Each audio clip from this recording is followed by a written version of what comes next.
Hello friends, welcome all.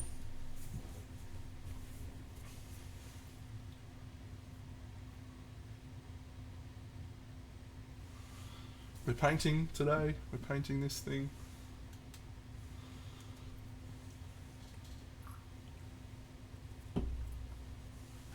This thing.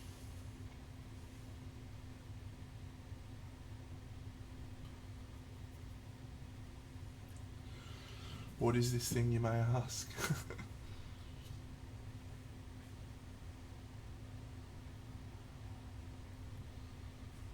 This is the sewer level of my new diorama project. Cyberpunk City. I might prepare a photo for people that haven't seen what it looks like. Bump, bump, bump, bump, bump.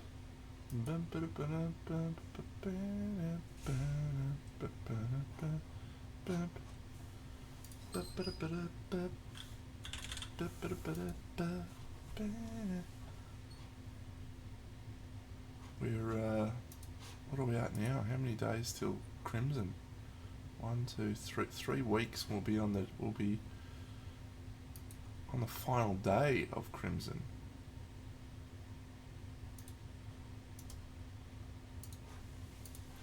Alright, if you've not seen what my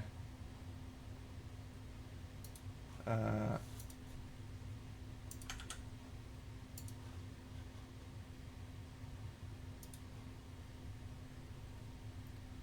forget which one to do. Do you know which one is it? Window capture, media source, browser.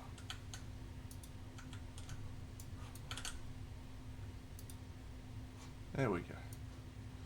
This is what the scene is going to look like in the long run. Eventually.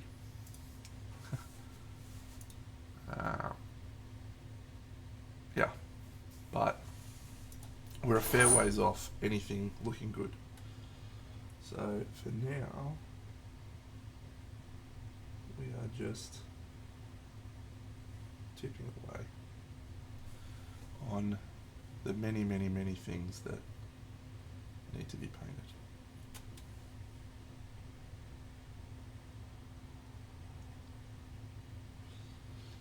Hello there, Emily. As you progress in a project of this scale, and I speak from a decent amount of experience,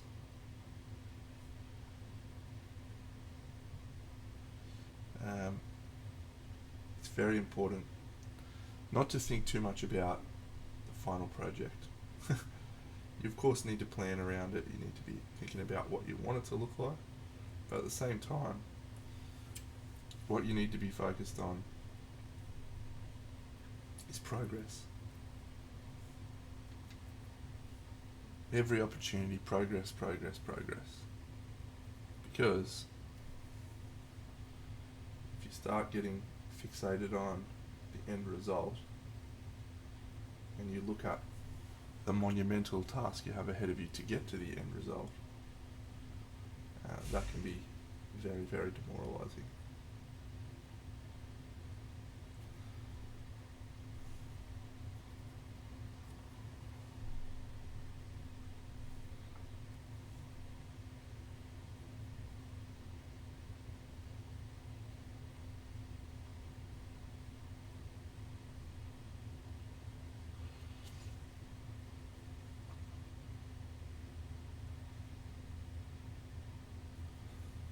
So we just sit down and start chipping away. And if you get bored with doing that, which is, something that will happen, absolutely, you pick up something else and start working on that. For example, we have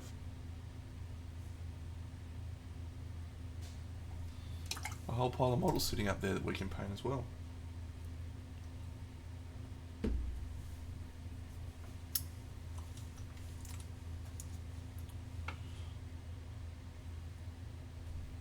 A whole pile. 9, as a matter of fact. We have 9 different models we can paint.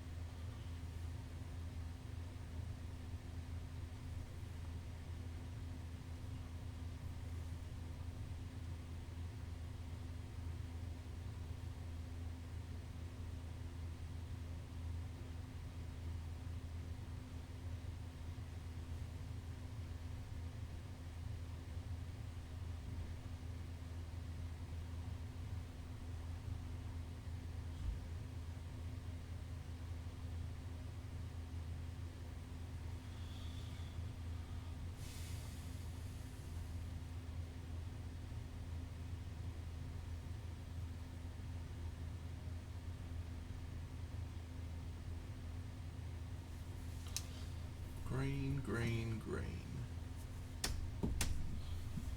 Oop, sorry for bumping.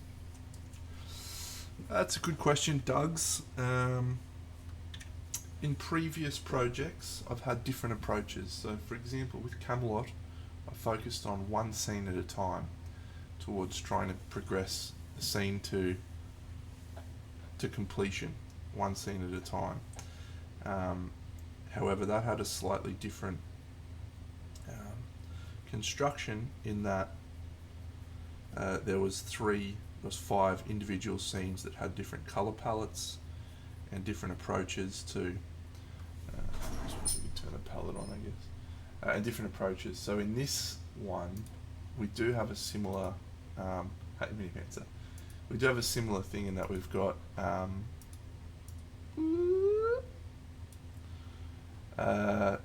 we've got 3 sort of separate scenes that we can look at completing. So I guess to answer your question, I'm going to try and focus on one little area at a time. So for this one, the sewer scene, I'm going to try and complete all of this scene to probably about 80-90% completion, and that will then allow me to move on and do the other ones, but come back and tweak everything that we need to tweak.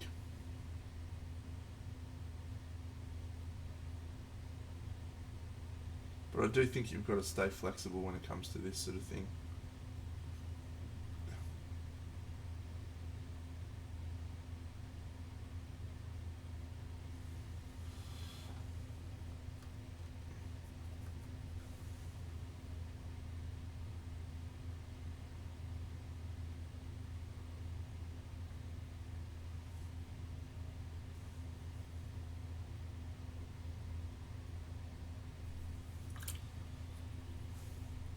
There's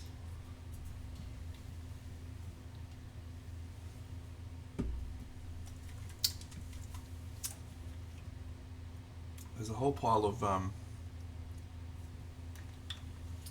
ideas swimming around in my head for what I wanted this to look like, and I feel like I'm kind of a little bit directionless when it comes to the painting.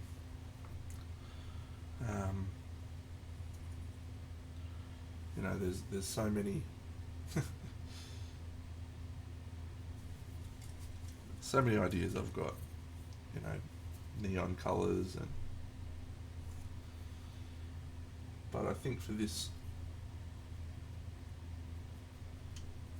little scene, which is at the bottom, I think we'll keep it quite simple.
The other component to everything that I'm doing now is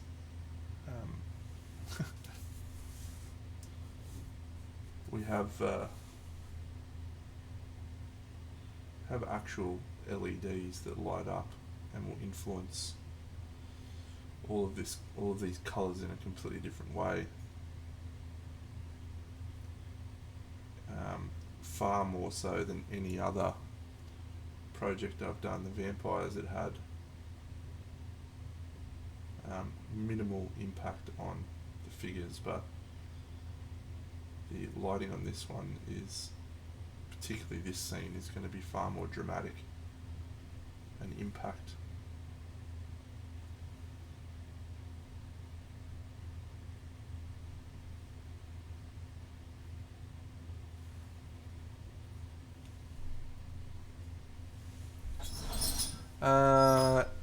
Yes. Yes, I am.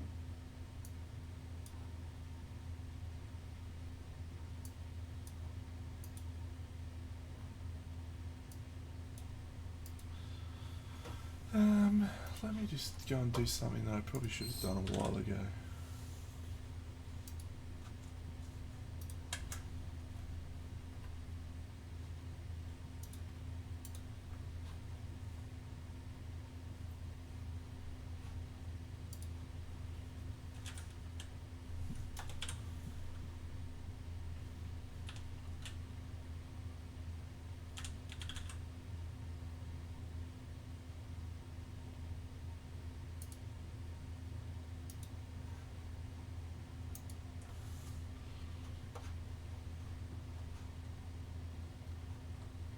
There we go.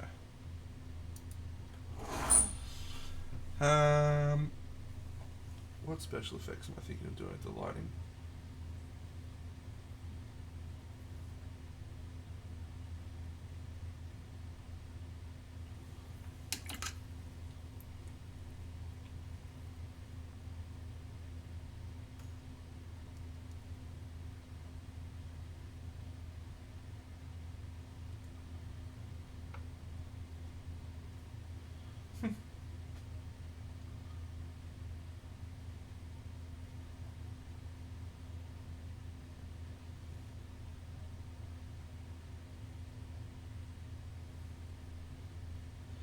It's all fluoro green under here.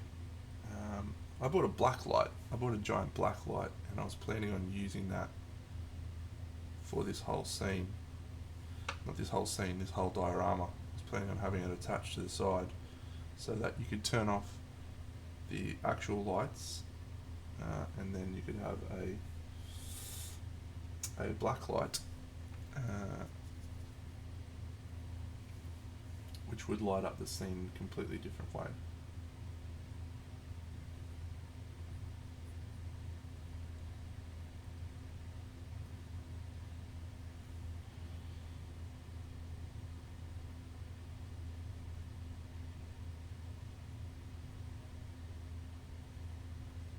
However, I was not able to incorporate it in a way that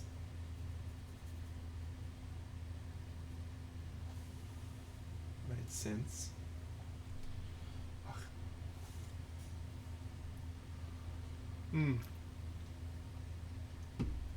The scene itself, Camelot was born out of the idea of wanting to include all of the models in one project, and so I just sort of went through each of the models and then tried to work out how best they would look, standing together, and so I was able to put together a pretty cohesive storyline for each scene. This one, the models themselves aren't anywhere near as cohesive, so but I just sort of naturally tried to put them where it would make most sense. So, for example, the chick on the sign is swinging around up the top. The chick on the hover bike is floating on the platform to fly away. You know, little things like that. So,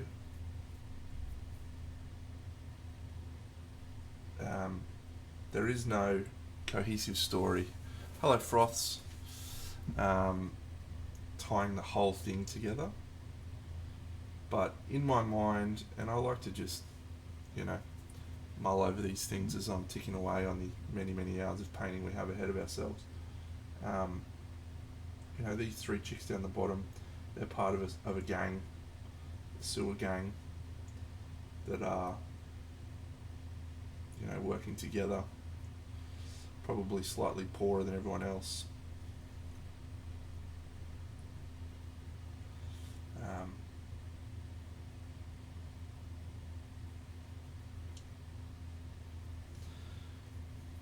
Then you've got the three chicks in the middle. Maybe they're a part of a gang as well. Or maybe they're just individuals on street level. Hello, Froths.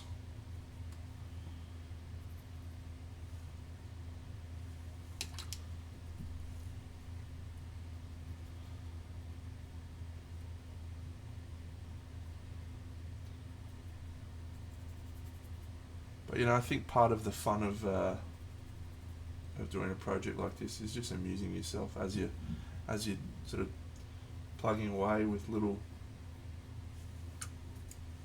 ideas.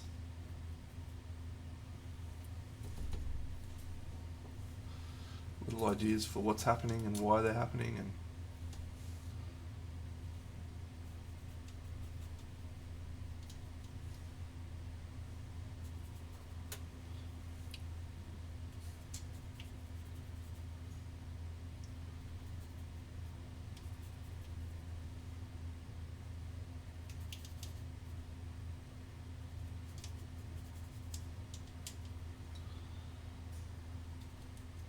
so I made an interesting call yesterday.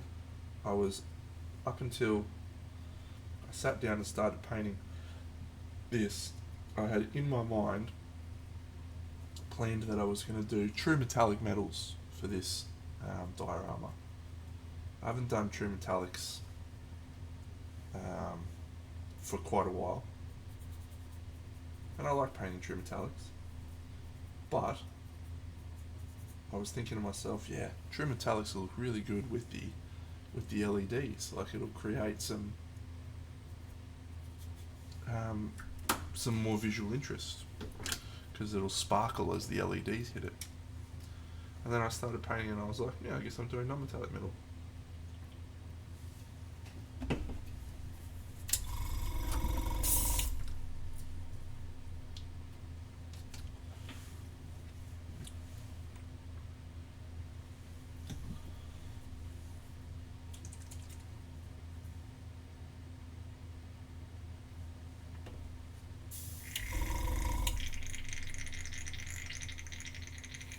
Yeah.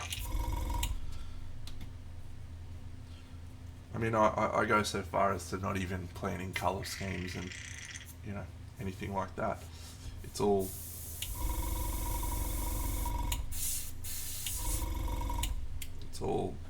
as we progress.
So there's been a couple of things that I've discovered throughout the construction of this project that I'm very happy with. The first is how I've used the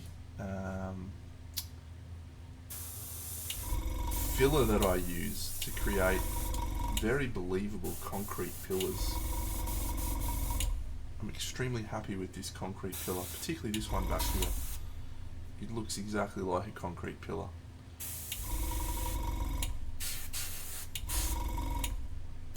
Very happy with that.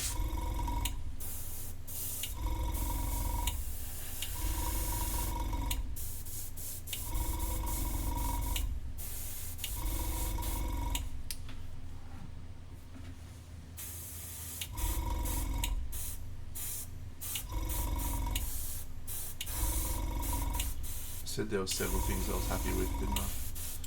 I don't really know what I was. There's lots of things I'm happy with. I feel like the actual design of each of the 3 levels is quite unique. You're able to get cool bits.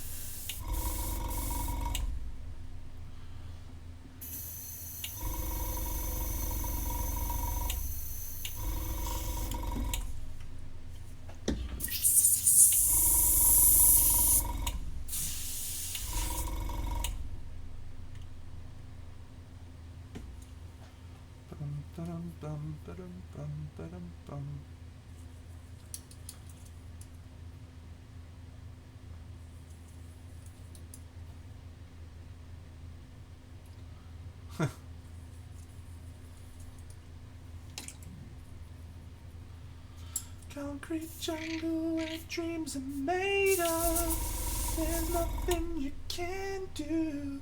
Now you're in Cyberpunk.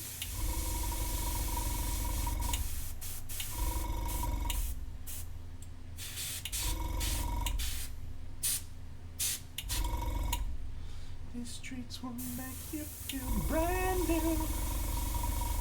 Big lights will inspire you.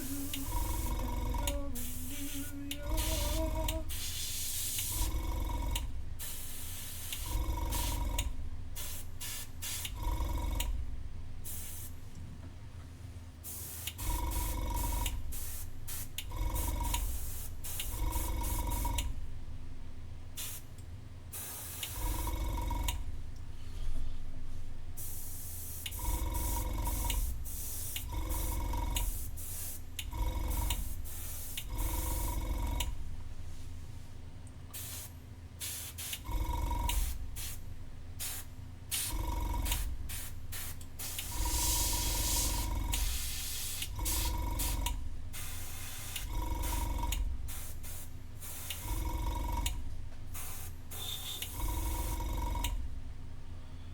Here's a fun little airbrush tip for your friends, and I'll show you this on the black cardboard. Should look very good. If you hold your airbrush and pull the needle back without pushing any air, and then shoot some air,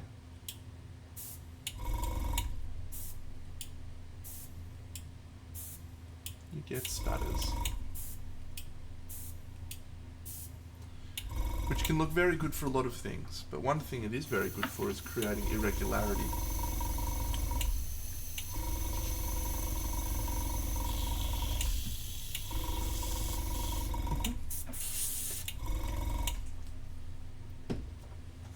Thank you, Weetabix, that's very kind of you to say that. There are lots of great painters on here. My personal favourite is Mini Mancer, Mini Den, not Mini Mancer. Mini Mancer is one of my personal favourites. Yes, that is a great way for doing freckles. It's a great way for just doing lots of effects, rust, freckles, blood. Hello, Captain Carr. As I said, the best thing about it is natural variation. There is no way for anyone to be able to replicate natural variation. Our brains just don't work that way. We are desperate to have things be ordered and natural. We can't handle it.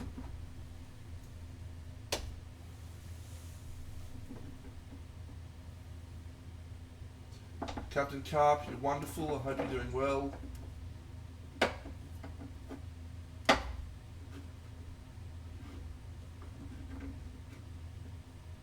Oof. Let's get a little bit crazy up in here.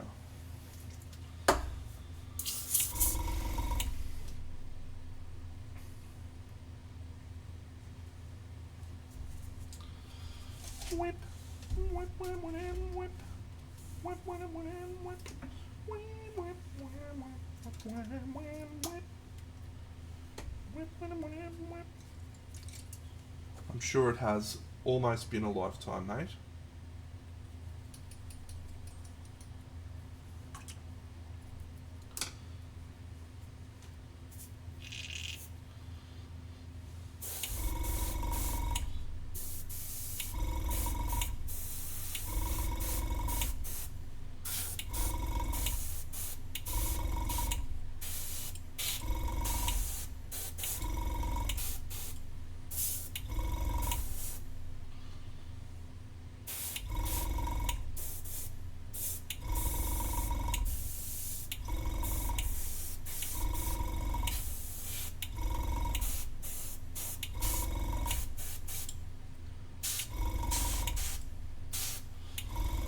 The list does indeed go on, much like Celine Dion's heart.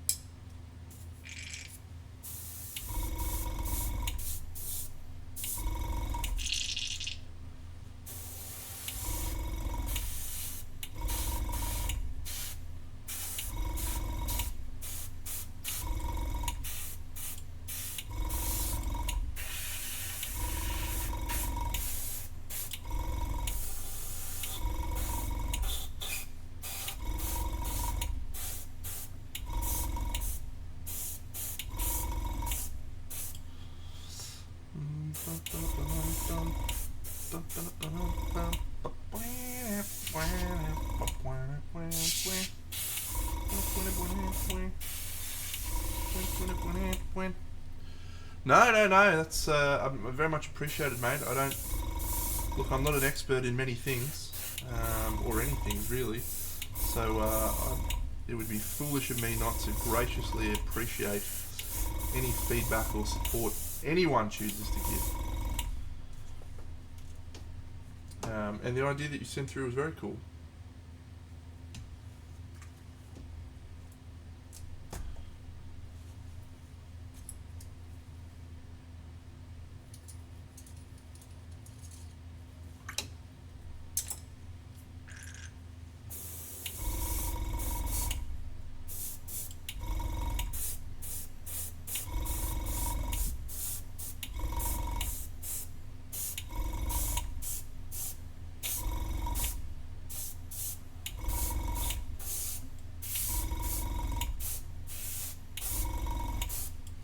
Okay, so what we have created is a very unstructured I should say, collection of colours.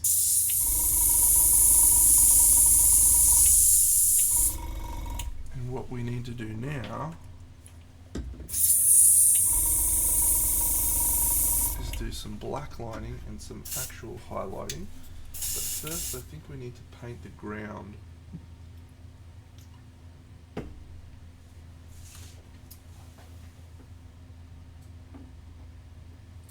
So my plan for this ground, this floor, is I'm going to have, don't use that one, it's not. I'm going to have slime all over the ground. Just give us another opportunity to use some resin. You know how it is with me and resin, friends. Love that. Love that for me. So yeah, it'll be good to have that ground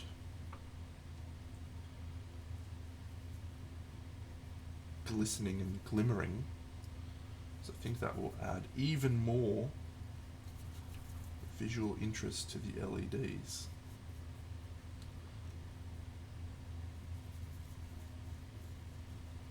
That's my hopes.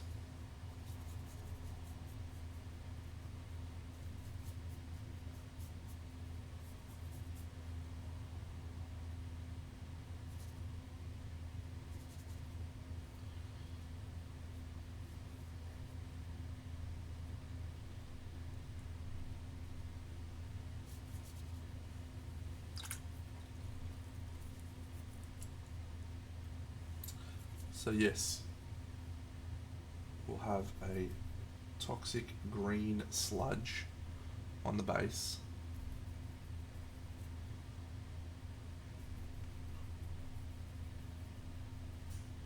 Filling in all of these little areas. Very thin, very thin. We'll just have it be.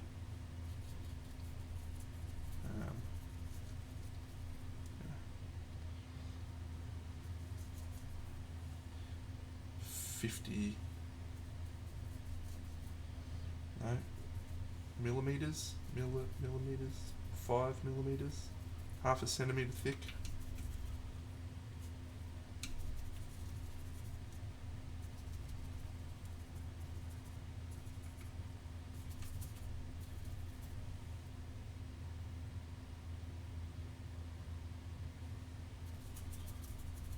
And that's just my plan at the moment. That plan might change. We might turn around and go, that's a terrible idea, once we see how it all looks. But I figure I've got these pipes here, which are open. Imagine there's another pipe. Half a centimetre. Good for me.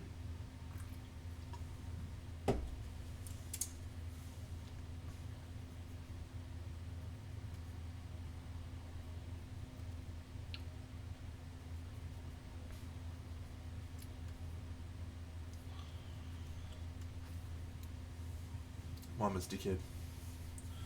Just gonna air dry this.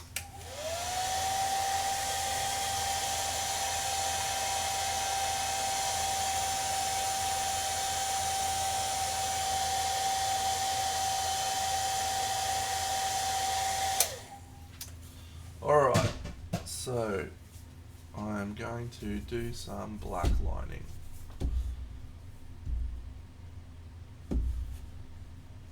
So I apologise if I'm actually going to switch to an even better brush than that.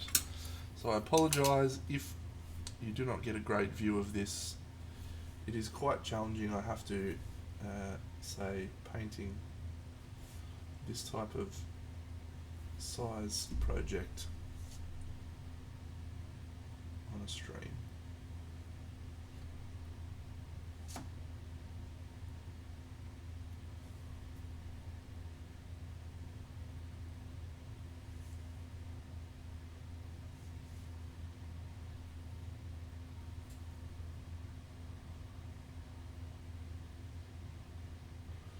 Another great piece of advice I will give when it comes to a large scale diorama is make sure that you are considering your focal points from the perspective of where is the viewer looking.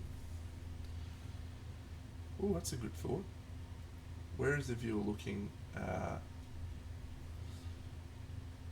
where do you need to focus the detail, the painting of the detail. So my feeling with this scene is that the detail back here doesn't really need to be focused on at all, because that is first of all tucked underneath the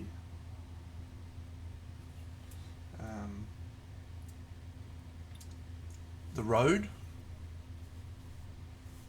and so where we need to put our focus is much more near where the girls are sitting. And that has the additional effect of creating a second type of focus, which is, and if you look at artwork, you'll see the background's fuzzy, generally, soft focus, and then as you get closer to the model, the details become sharper and more important. And that's also how, like, nature works when you're outside. So, I will not be focusing much of my time painting on areas that do not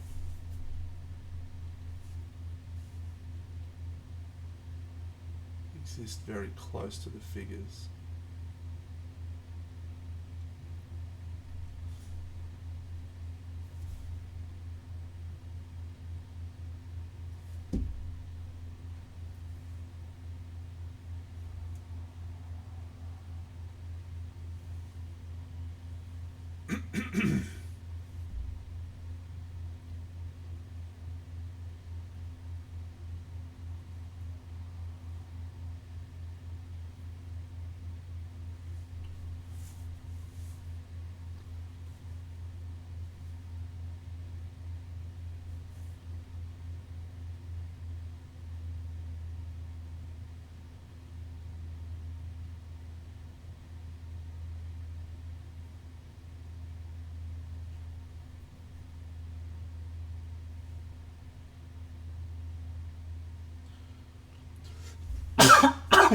The only creature I've actually got on this entire thing, animal, is a little cat.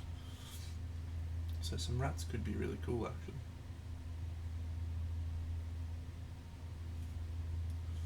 actually. Alright, so in theory now, going in with this colour,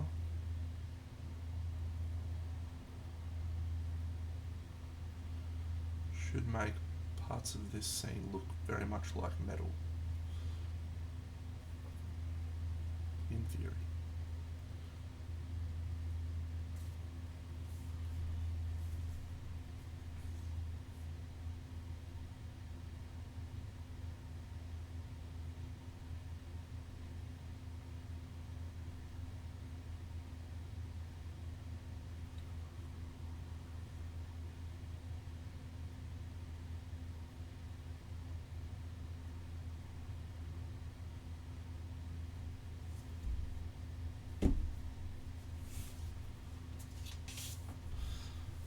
The cat. Hey, Jared.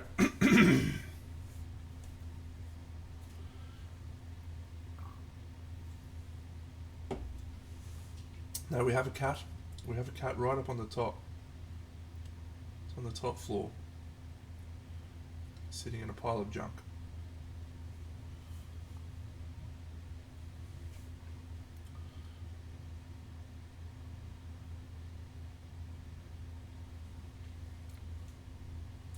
That'd be cool.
Uh, um,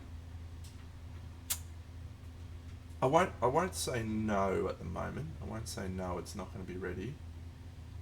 It may be, but as you know, I'm not entering. So I wouldn't be bringing it down either way. But I'll definitely be bringing it to the Arc Open. That is locked in.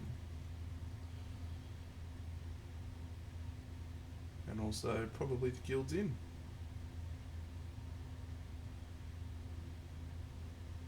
And of course QMHE, which was for many years the only event that I was ever actually able to enter.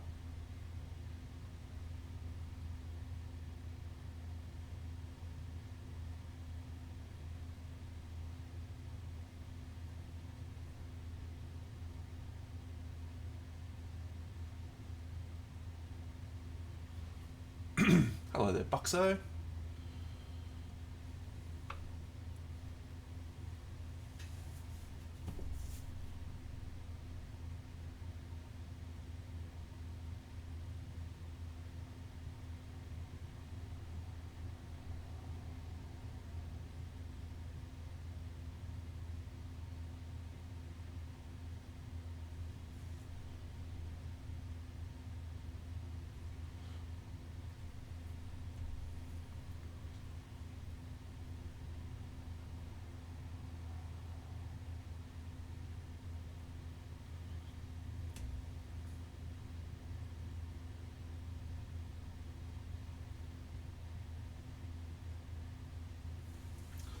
Thank you, mate.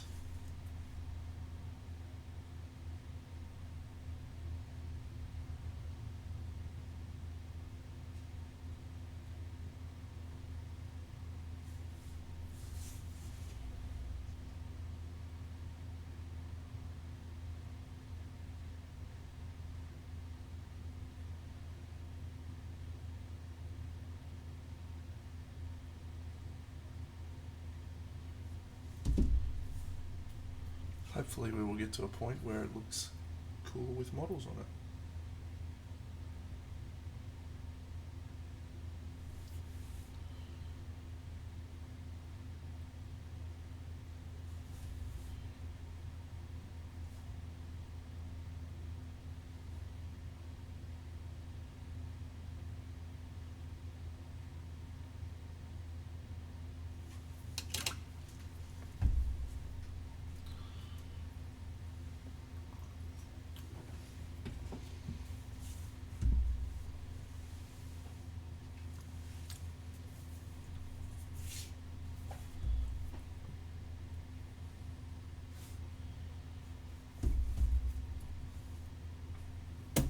Good view, Dano.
I'm currently rewatching a television show that I've watched once before.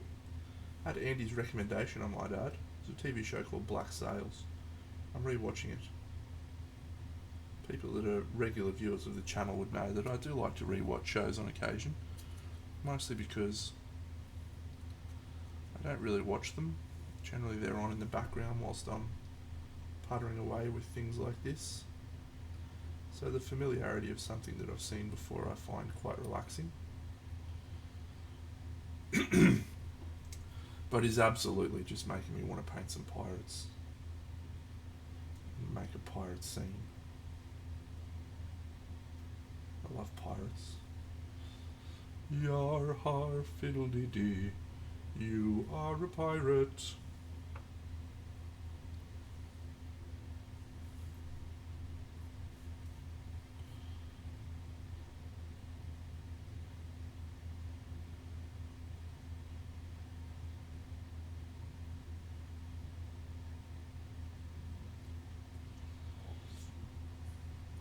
Well, that would require Bucks to pull his finger out and get interested.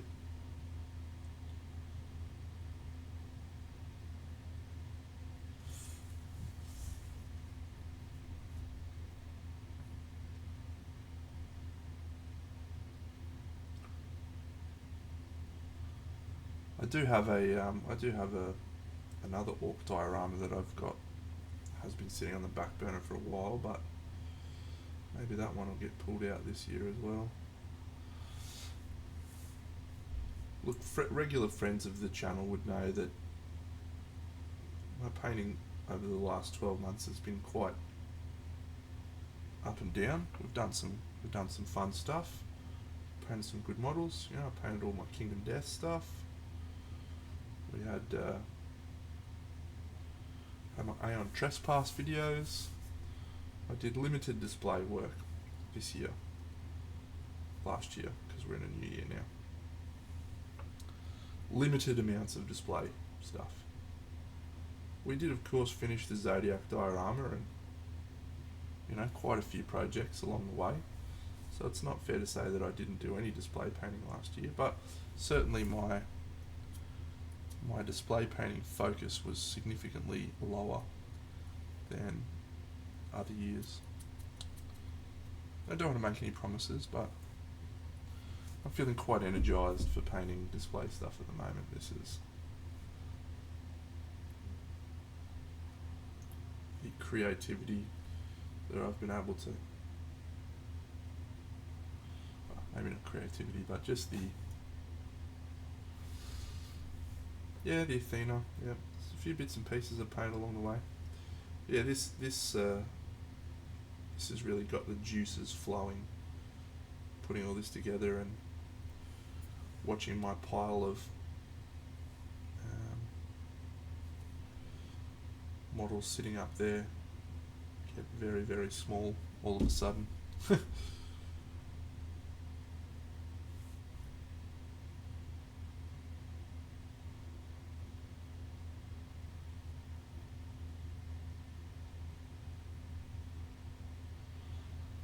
don't actually have that many models for display sitting there waiting to be painted.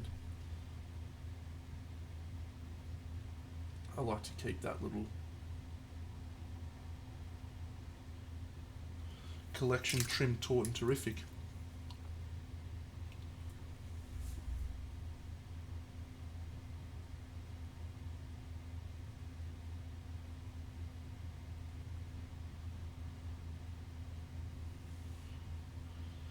G'day Pendragon, I'm glad you asked, mate. Here is a picture of what it will look like when it's finished. Well, not when it's finished, but this is what it's for.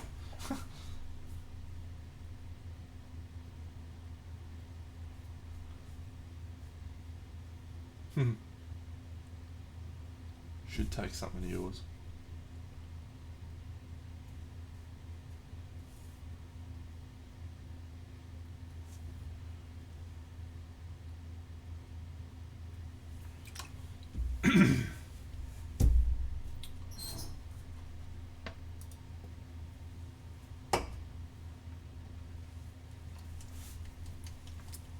Yeah, I hope so.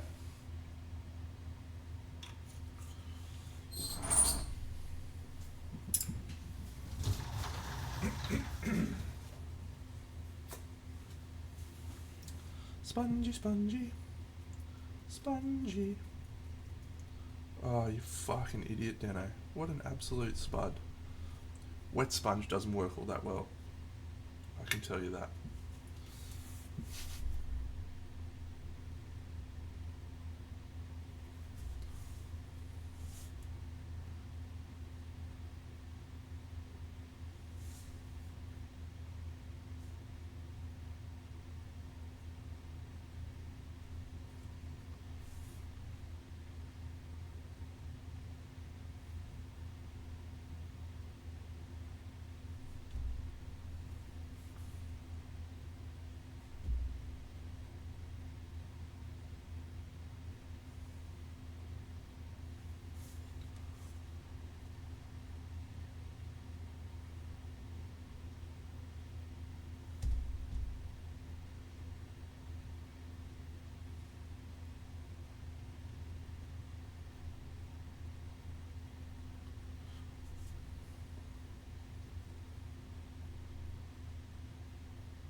A pirate is all it can be.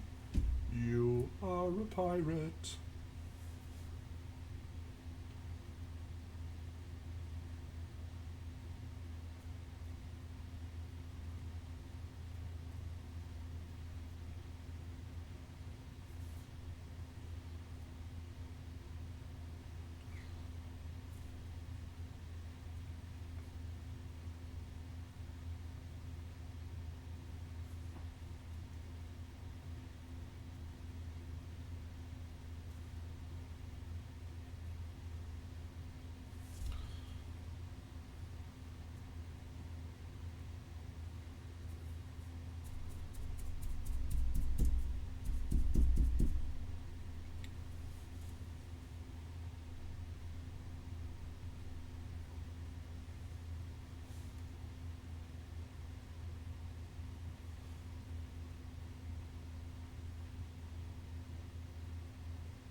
Oh, I might use some of my new paint that I got.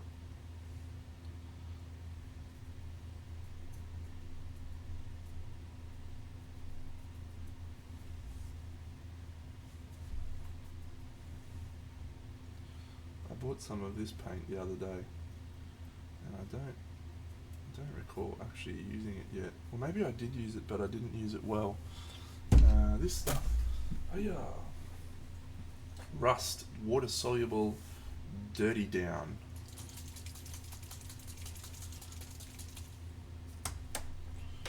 Let's try that out.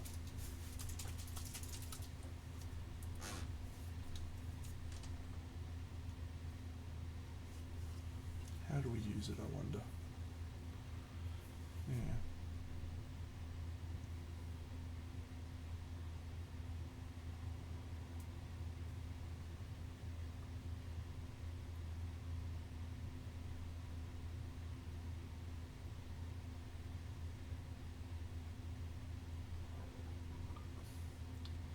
Stir it with a stick. Oh, really? Okay. I might use my shaker then. Oh, shake, shake, shake. Shake, shake, shake. Shake your booty.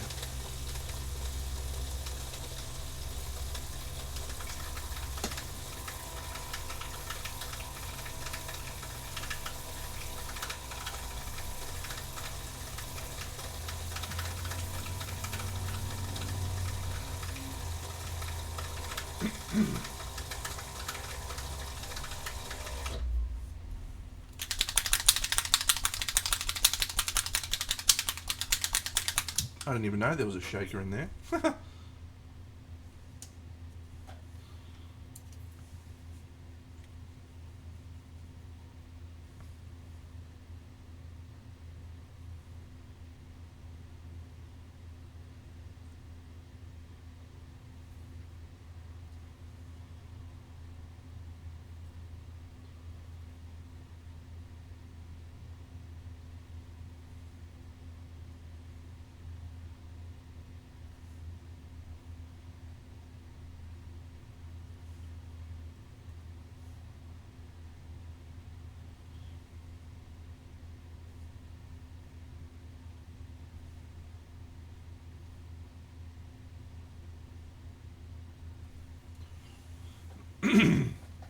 Well, it says it's water soluble, so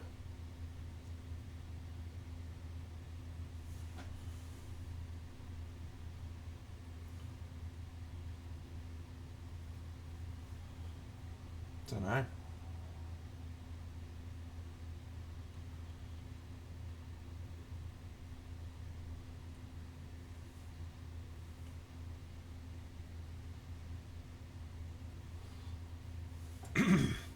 I'll do. Let's see how that dries or looks.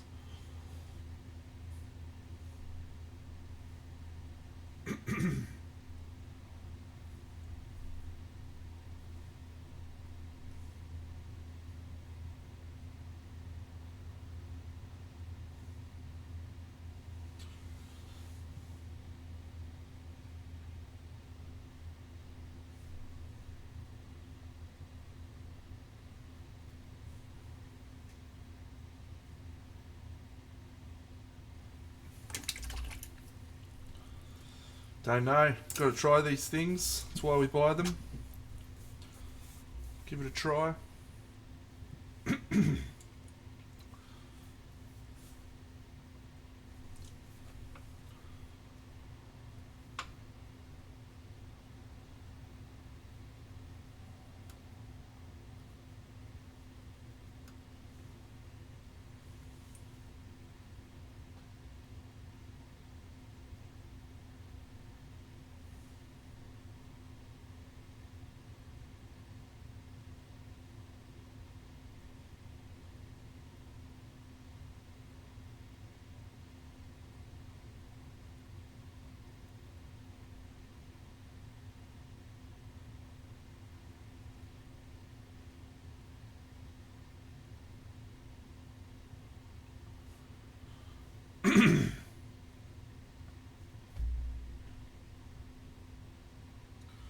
Well, it dries very, very matte. I can tell you that for an absolute concrete fact, and you can see that here. I don't know.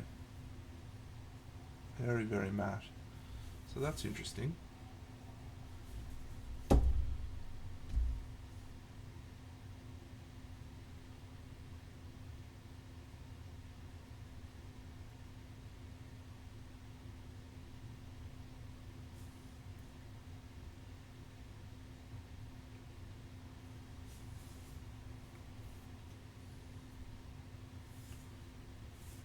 Ah, cool.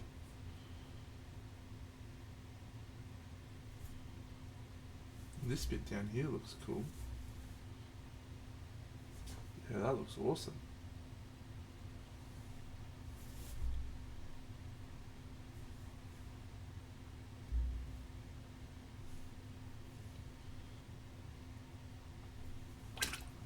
It is dirty down, yes, Bucks.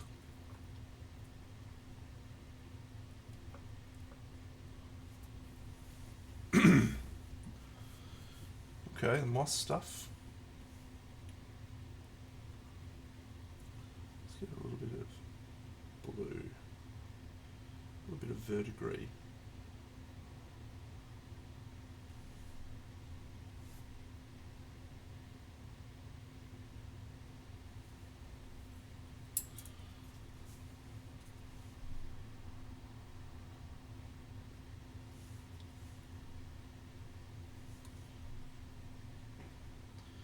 I know many of you are huge fans of my board game streams.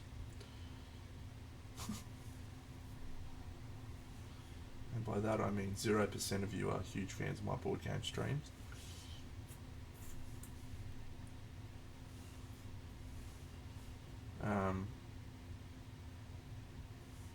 I just set up a new game on my desk today,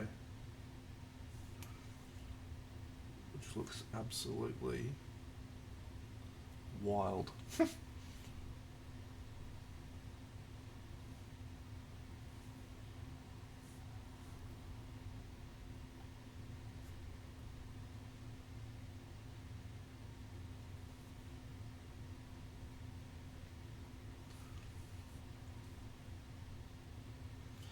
Yeah, I can see that already, Buxo.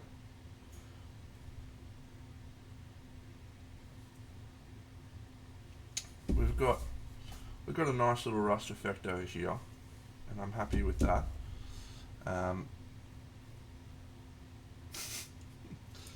there's not many people who have watched a few of them, Captain Cup. Not many people, and that's okay.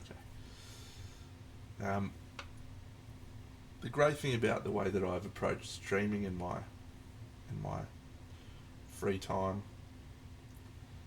I don't really do this for anyone other than myself, um, including board game streams. Sometimes I get some people watching that are excited about the board game, and we get to talk about it, and that's fun. Most of the time, I don't, and that's also okay. Um, what I do find is that as I'm playing a game and I'm explaining the game to my imaginary audience, as it were, I'm actually learning the game myself, or it's helping me clarify aspects that maybe I wasn't clear on. So I enjoy it. It's all we need to have out of it is me enjoying it for it to be a worthwhile experience.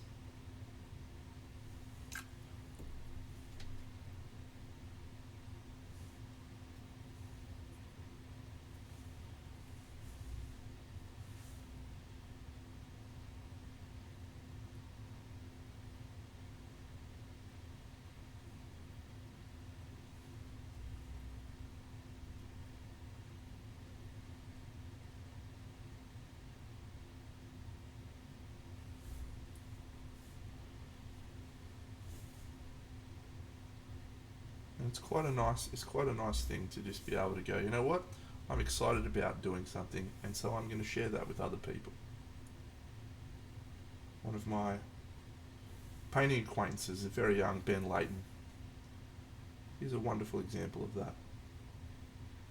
And I support that wholeheartedly. If you enjoy something and you're passionate about it, do it.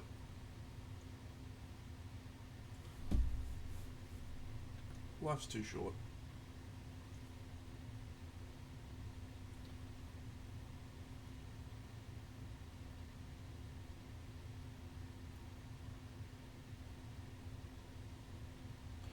The new game is a game called Voidfall Scarabost.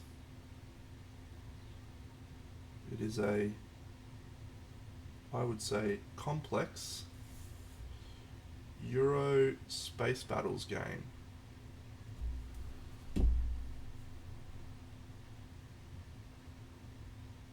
It looks as though it will break a record for me for game that I've found most difficult to learn.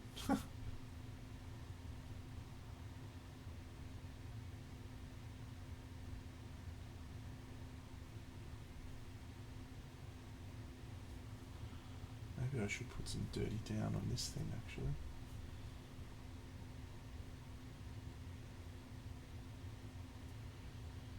Yeah, this thing. No, it definitely doesn't seem like it goes together for me either, but getting rave reviews, mate.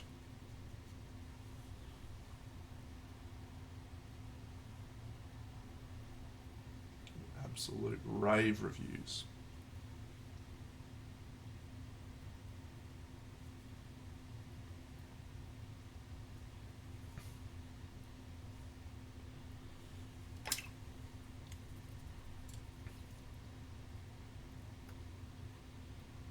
Imagine TI but a euro.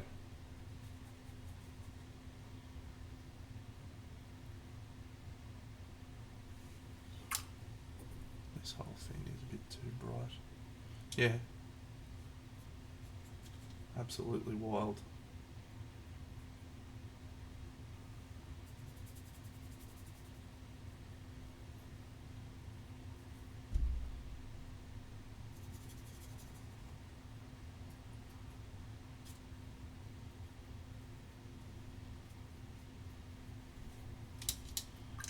Yeah, hope so.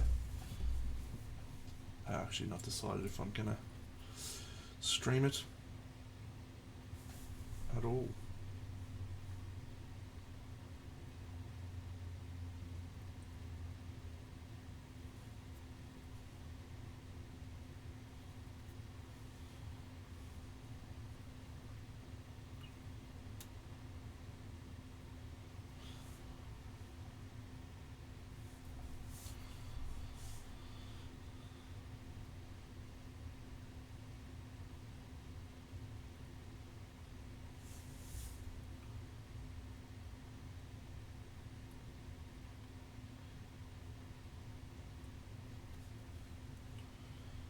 Alright, so this whole scene is feeling very cohesive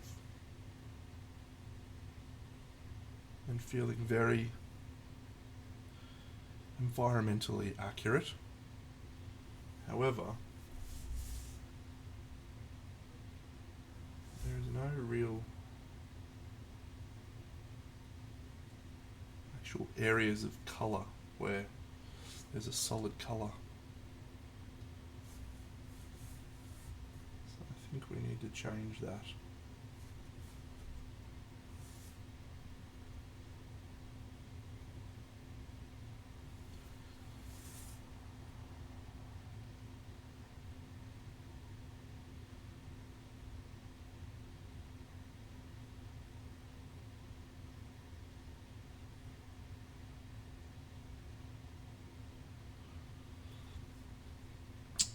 Mate, I haven't even got that far yet.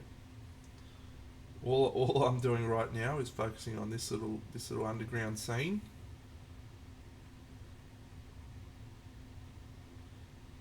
In my head, there's a little bit of a green tinge to this one.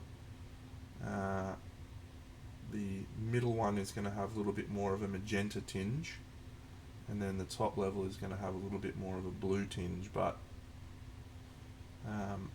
I don't know. I don't know if that's going to be more prevalent. Like this is quite prevalent, the green in this one. So I don't know if it's going to be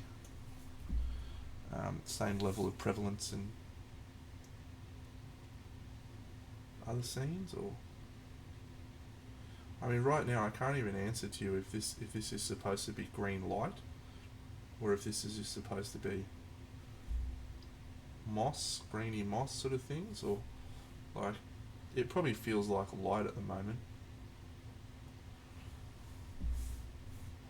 but it's not intended to be a lighting effect as such.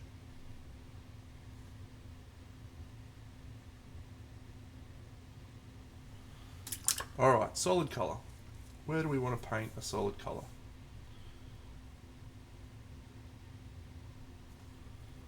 Before we answer that question,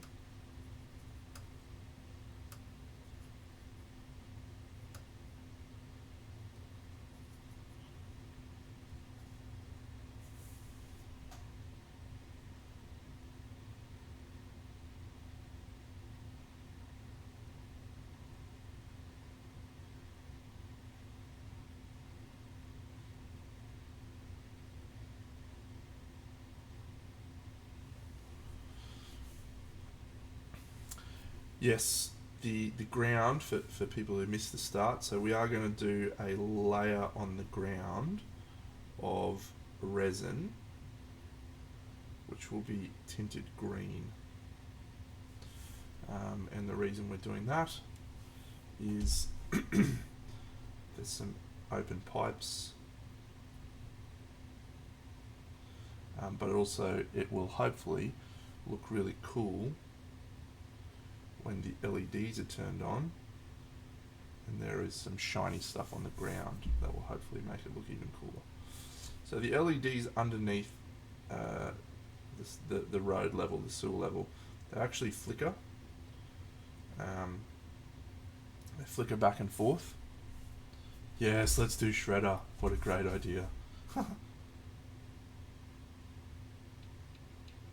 And so having a shiny ground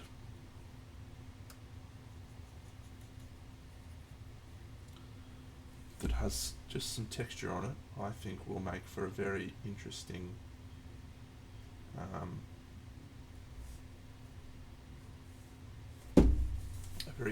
looking bit.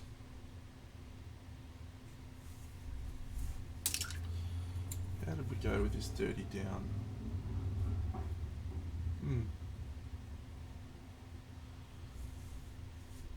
Interesting. Like, it does look like you need to really lay it on quite thick for it to work best. Thin layers, not so much. Like this area here, which is quite a thin dilute layer. It's just sort of all of the rust element has sort of sunk to the bottom, which doesn't really look right or accurate. But down here, where it's sort of collected, it looks good. Over here, we didn't really get the same rust effect, probably because it wasn't fully shook. But you know, this area looks pretty cool with the rust in there. There is indeed one with the dog on this level, yes. I'll grab the models down that'll be going on this level shortly, so we can start looking at colours for them.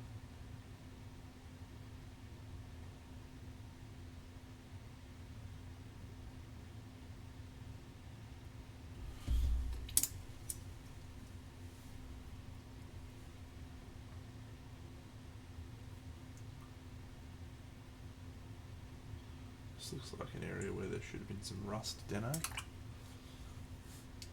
Alright, what solid colour do I want to include?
Good point, Jared.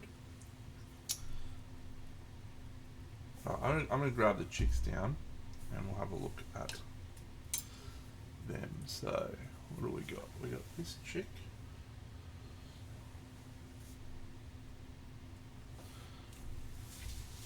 And we got not you, not you, not you. We have the doggo. We have this chick. We have this chick. Okay. So let's just give them some white so we can see what we're dealing with. Oh, good one, Jeno. Looks cool. Cool so far.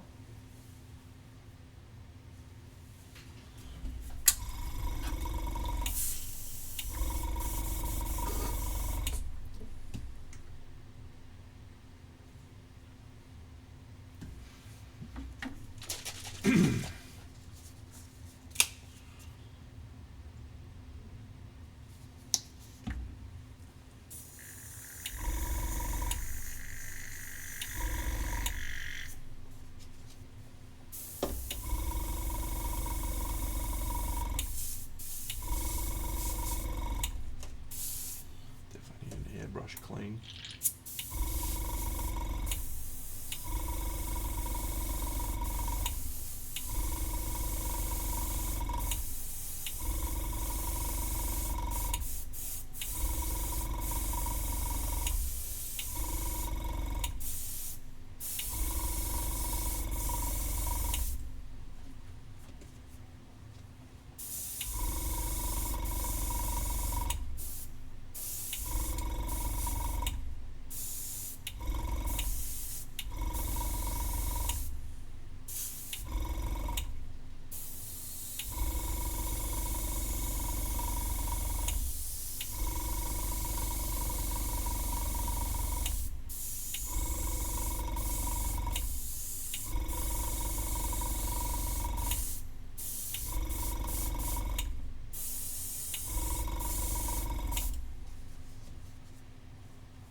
Toppy.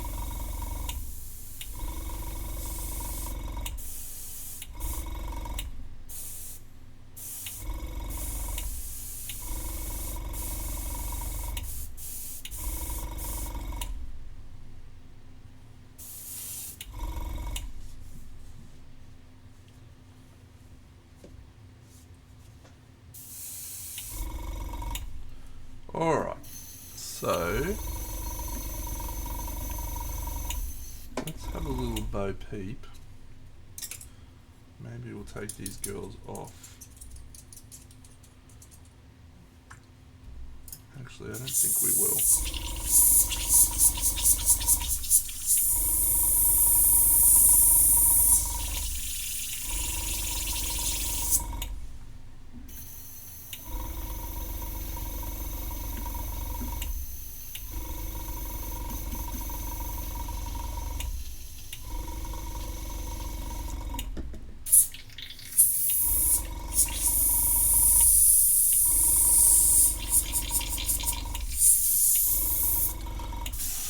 Oh, Deno, you've just fucking sprayed shit everywhere. What an absolute spud. That is an all-timer, that one. Oh, that wall is cooked. It's too late. It's done. One of your best, Deno. Absolutely one of your best. You fucking spud. Alright. Zip.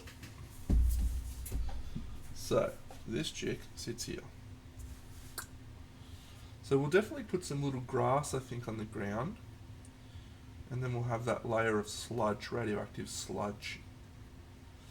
So the question we want to ask now is, do we try and do radioactive sludge along with a thin layer of water on the ground? Yeah, that's fun. Fucking hell. Don't even know how I did that, but I did it. That is an interesting question. That is an interesting question.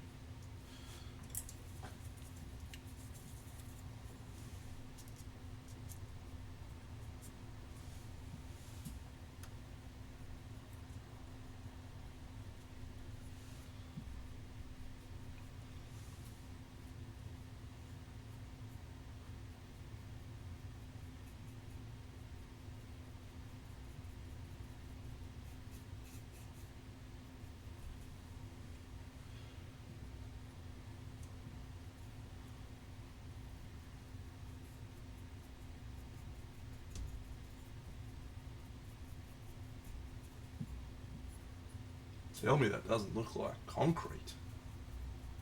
You can't. Because it does. Although concrete's not normally green.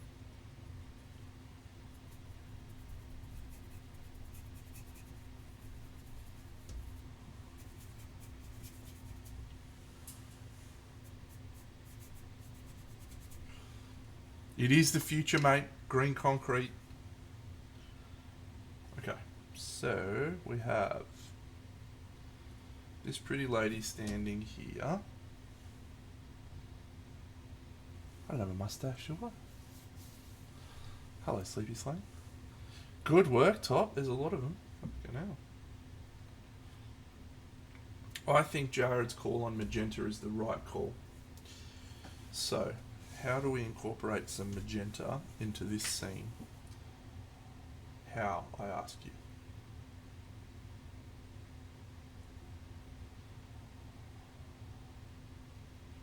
First of all,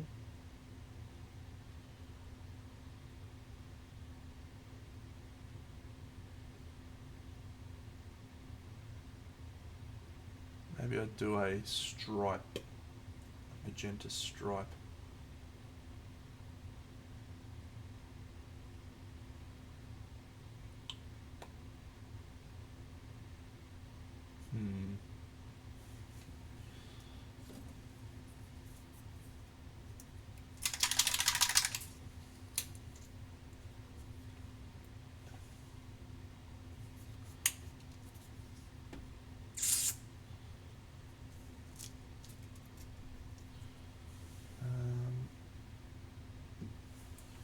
We started in Wine red.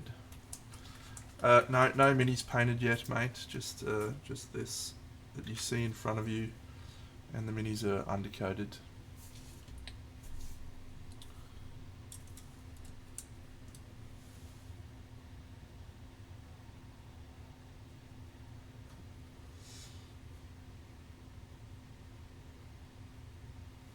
Feeling like just splodging magenta everywhere is not the right approach.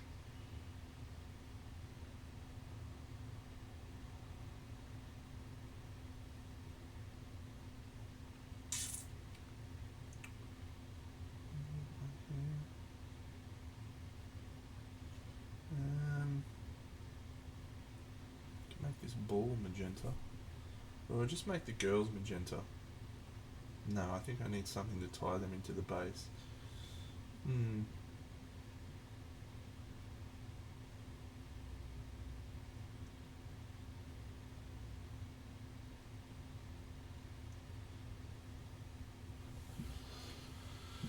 Yeah, yellow hazard stripes was definitely going to happen.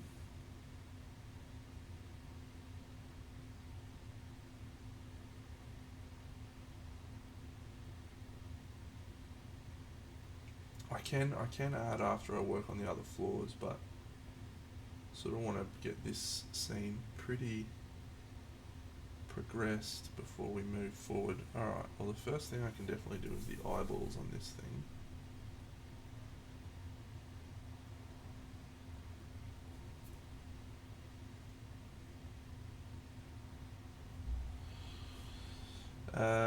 Magenta fluid, I was going to do green fluid to tie in with the green LEDs that we have underneath.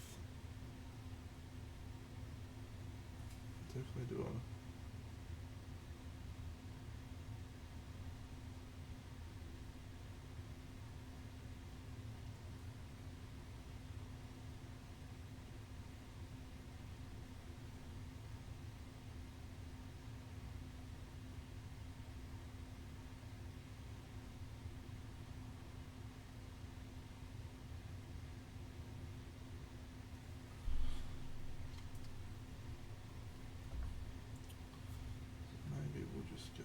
stripes. Maybe we'll just do stripes everywhere.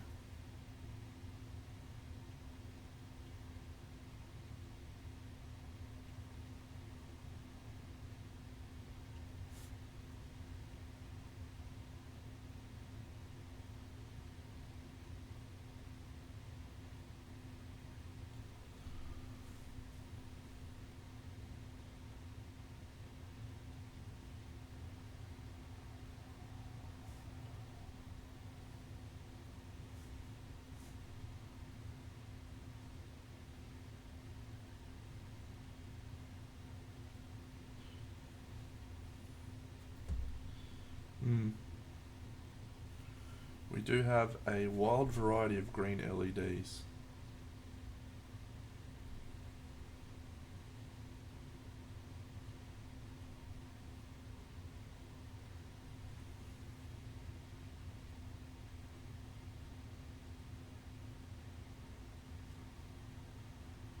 Flickering, in fact. Flickering. G'day, Timbo.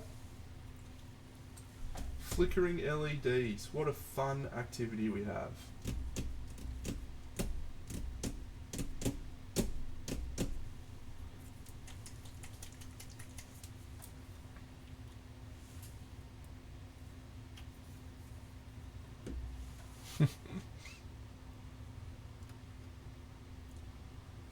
Jared's giving you a bit of a bake there, mate. I wouldn't stand for that. You should punch on at CanCon.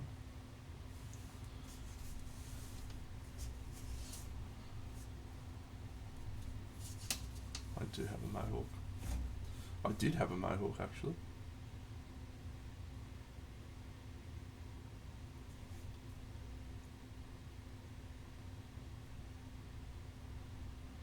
In my younger days.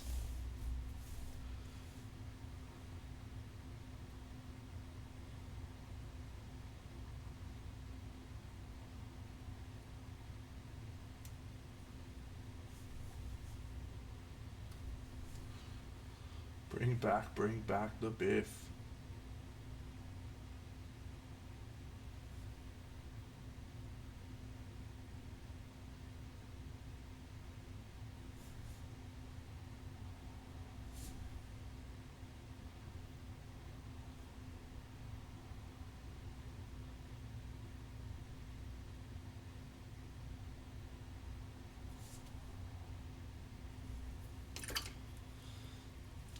Well, the first rule of Crimson Brush is that there are no rules. The second is that you don't talk about Crimson Brush.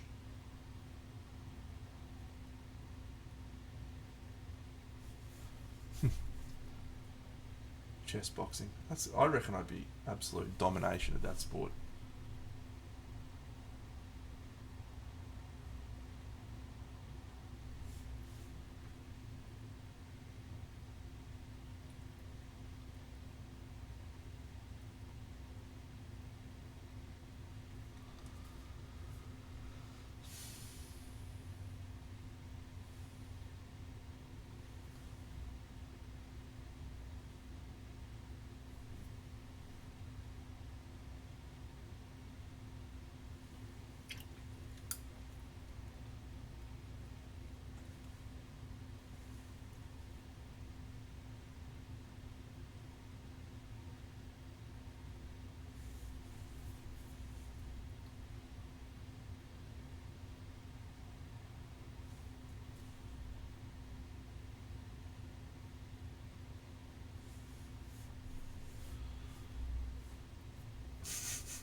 Sleepy slang shan't be happening. Well, actually, I won't never say never because we are still in a position where we could add LEDs if necessary. But it's a fucking lot of wiring, man. It's a lot of wiring, and I did a whole lot of wiring to pull all these other ones together, and now you're trying to get me to add more.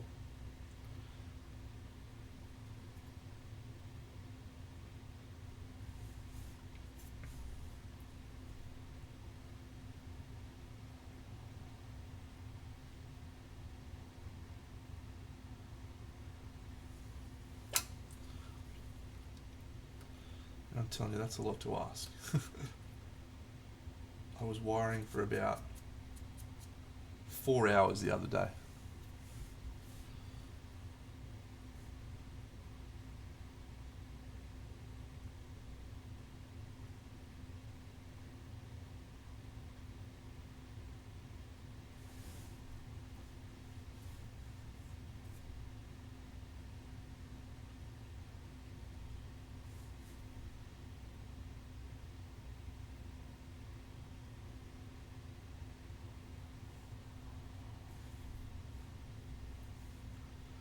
Hello, one to look out for.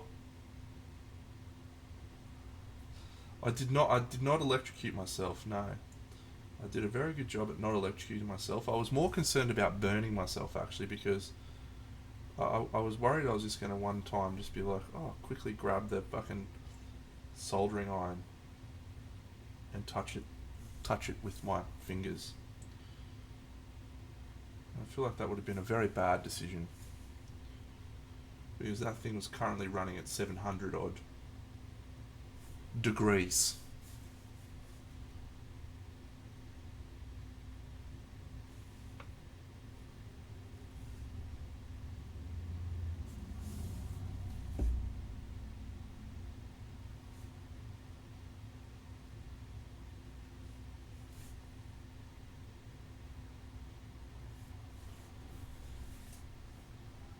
Mm-hmm. Well, I don't think irons get to the same sort of temperature that you get on a soldering iron between you and me.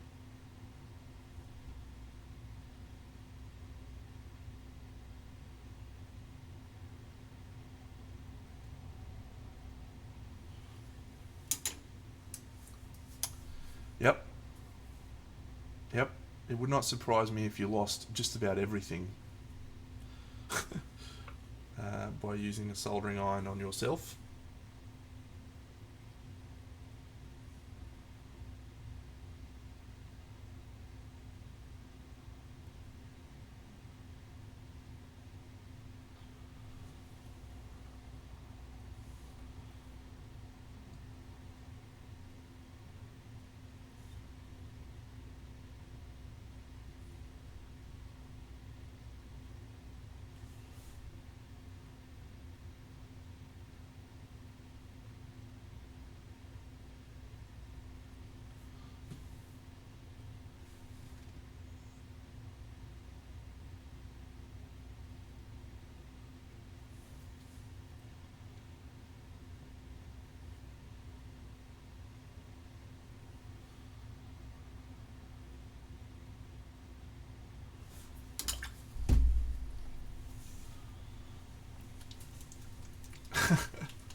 speed.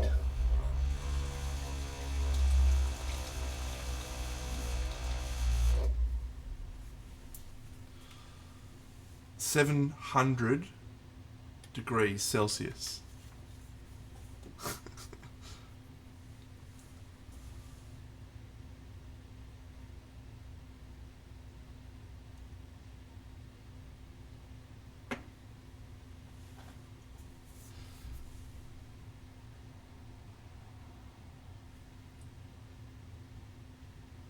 Alright, we are just going to try a very fun experiment here, purely for the sake of the stream, and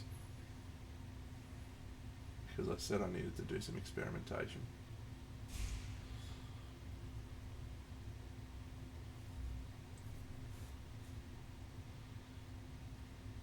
Frodo absolutely should have gotten one of those.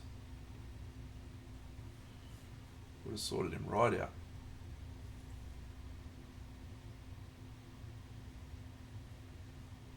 They just didn't have soldering irons at that era of Middle Earth, otherwise they would have fixed it.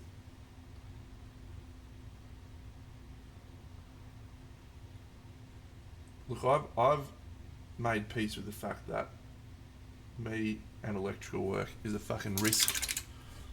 Very big risk.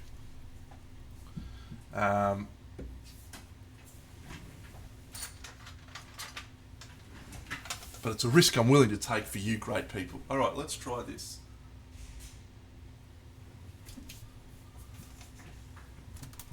Hang on, I need to plug this in before we try anything. You idiot.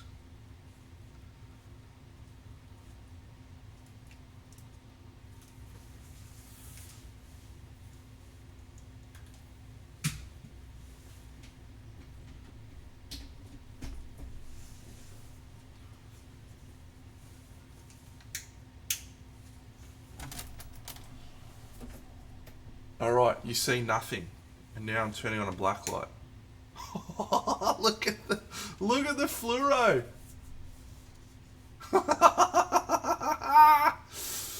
Oh, that's good stuff.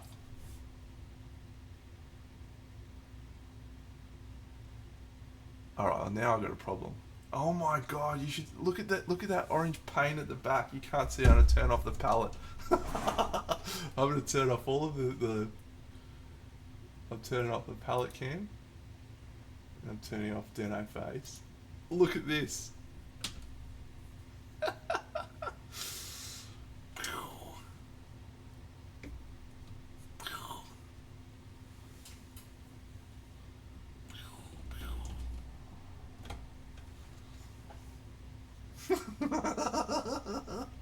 That's good stuff.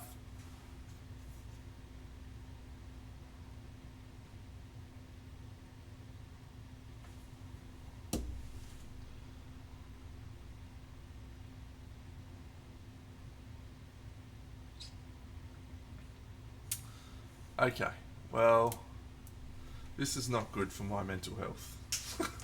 This is not good.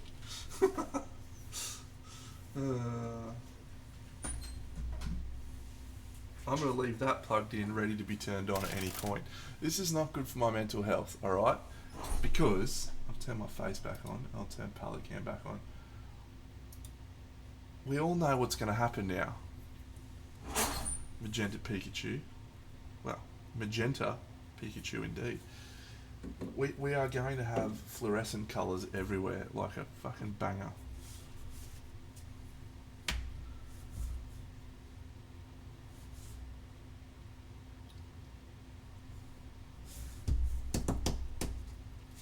Okay, I need to, see, this is the testing phase, right?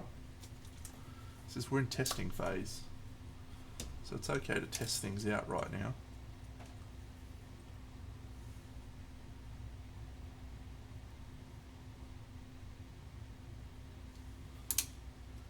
What would you like me to sing, Froths?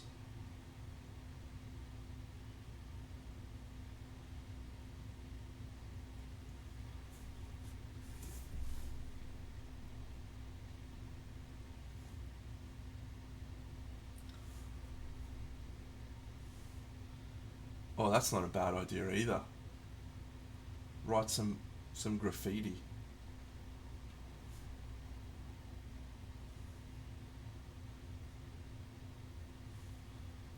A Viking song? I don't know any Viking songs. This is not what they call master painting, no, mate. This is just a piss weak attempt at a diorama. Don't look into the black light, Dano. Oh my, look at my neck. Unce, unce, unce, baby.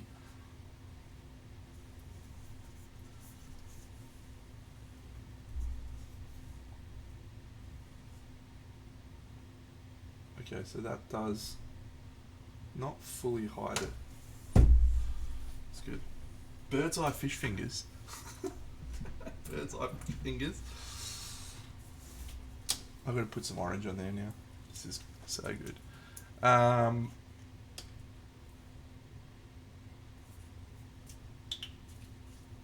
we're going to have a massive rave party on this diorama.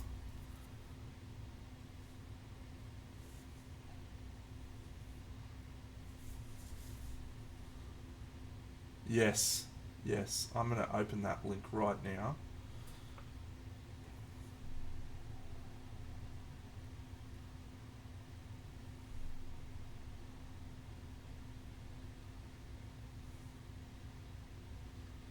Okay, I've just added tiny splotches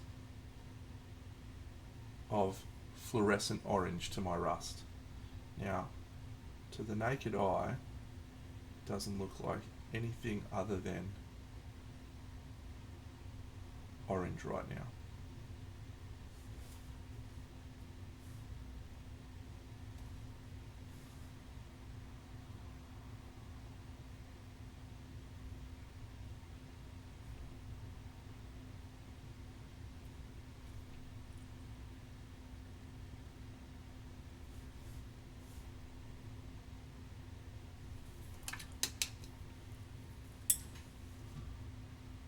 Not hot.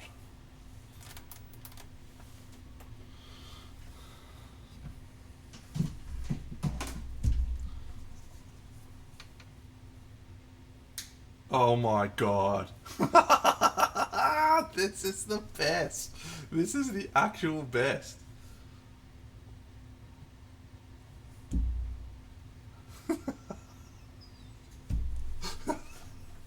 Oh god. Oh, I've got a fluorescent yellow. What does it look like?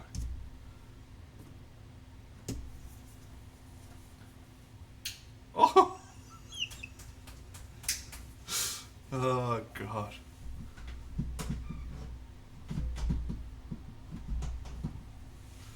I can't handle this, I don't think. This is too good. Too good.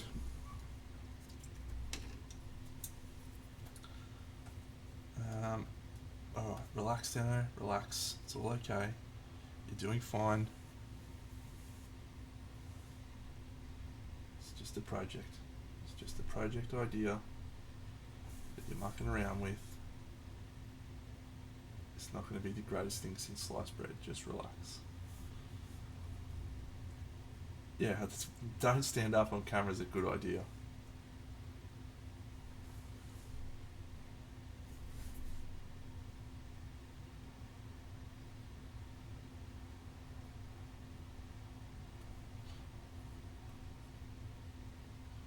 This was actually my original premise for the thing, was like I wanted to have basically paint two scenes, right? One, I need to go click on that invisible ink link before I forget. I still owe Timbo a song, or fucking Frost a song.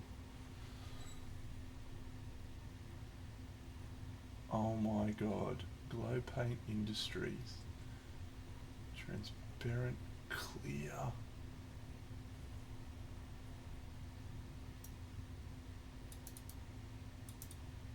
Why can you not use it outdoors? Water base, maybe uses visible inks. Well, that's a good idea. We do need to try that. Let's try this one. Oh no, I reckon I can wait till CanCon. I mean, I don't plan to do anything like that'd be a final step type of thing. Let's actually just do it here.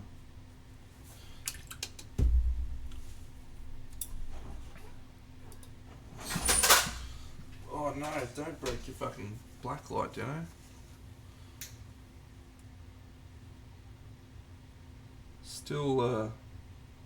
Still gets a bit happening.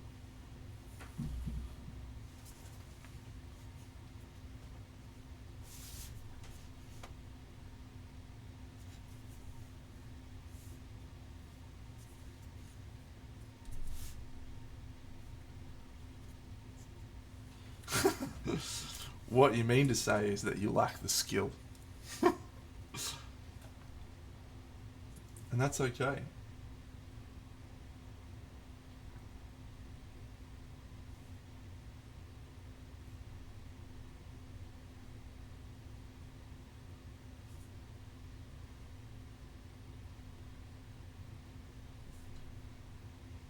Or the sense of childlike wonder and joy.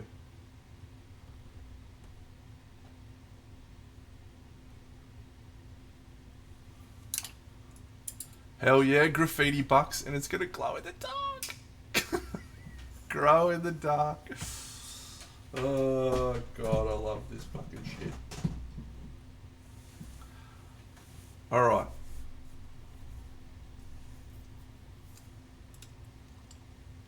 Time to relax, Dano. Relax. It's just an idea. It's just a project idea.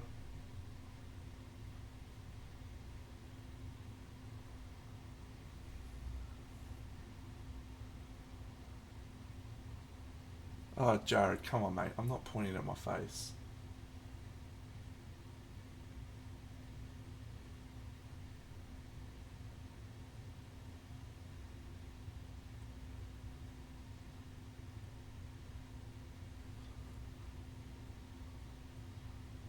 Oh, I wonder. Okay. I'm going to try something else. We're just in testing mode now. It's okay to be testing stuff, Dano. You're an alright guy. You've got friends. It's okay.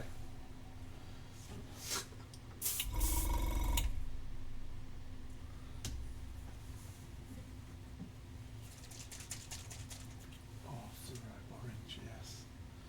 Get all my fluoros out. This is fluorescent yellow. And I'm just going to add a little bit to this. This is the actual...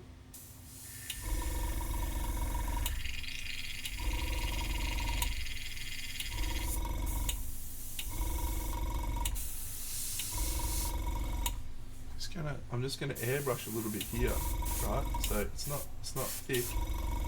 You'll barely be able to see it.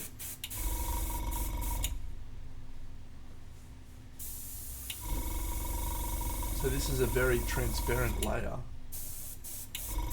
I wonder what impact this is gonna have under the black light. Let's find out.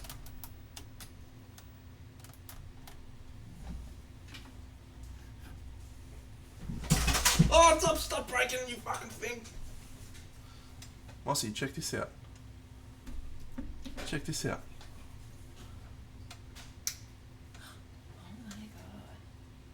Oh my god. That's so cool. What is happening? That's awesome. That had far more of an impact than I expected.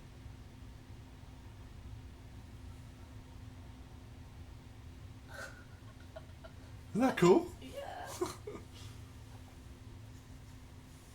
You will have me shut. What? Oh yeah.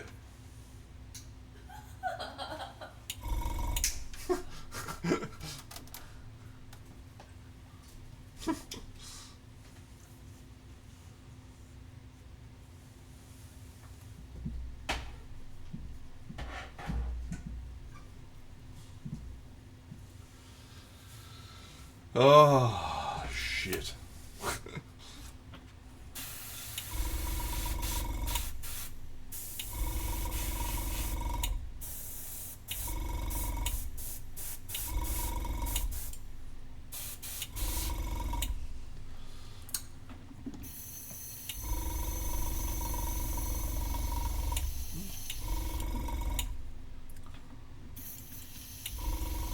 Okay, so here's the problem, right?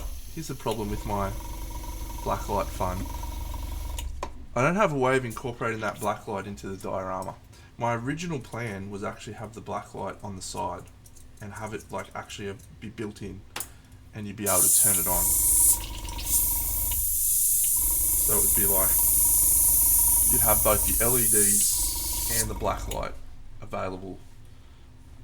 Oh, wonder what the LEDs look like under the blacklight. Oh my god.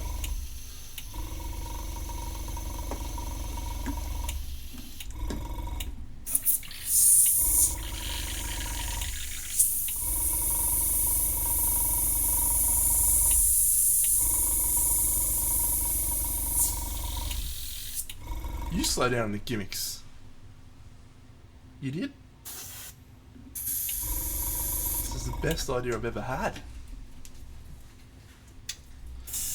He likes me for me, not because I'm tough like something. But anyway, so this is the other scene, right? Which is all wired already. Right, so this looks good. I like this. It's zoomed in. I'll zoom this out. Okay, this looks great. I'm happy with all of this. We'll just paint all this and it'll look great. Now, there you go. He likes me for me, not because I'm tough like Tyson Bedford, with the charm of Robert Redford oozing out my ears. But what you see is that I can't live without her.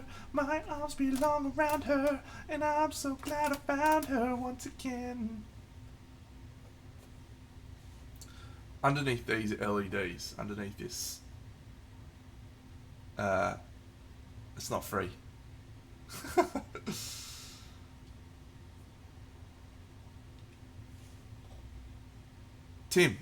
Timbo, my guy. My guy. What are you gibbering about? What on earth are you gibbering out?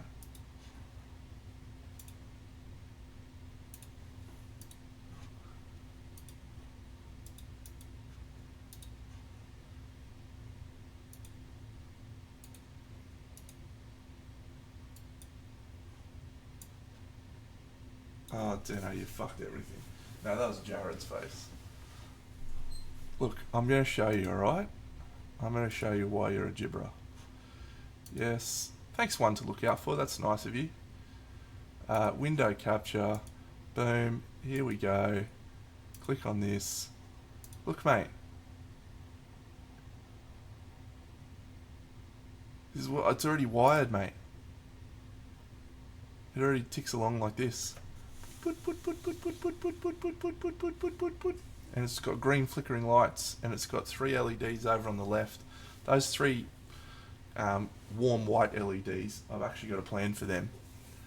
I'm gonna have this, which is plastic card, but it's very thin plastic card. I'm gonna cut out a thing and do black light lettering over it, and then stick that over the top so it looks like one of those light up signs where people slide letters in. That's going to go there, and then I'll diffuse that light a little bit so it doesn't look that intense. What? Best bet that all operate on a single switch for best bet that all operate. It'd be tricky with one light just based on where you place it to make sure it hits everything. Ah, okay, I follow now. Well, you're maybe not an idiot. Whee. No, look, I don't know that we can do it at this point in time. But, last time I'm going to grab this out. Today. This is the size of the LED of the blacklight panel, right? So it is conceivable that it could sit here like this, right? And it would actually fit reasonably well. However, it's not tall enough to get both scenes. I would need 2 of these combined, both scenes, for both. And the problem with doing that is I don't know that, like, it closes off the scene quite a lot. You know, one of the things I like is that this side of the scene is very open.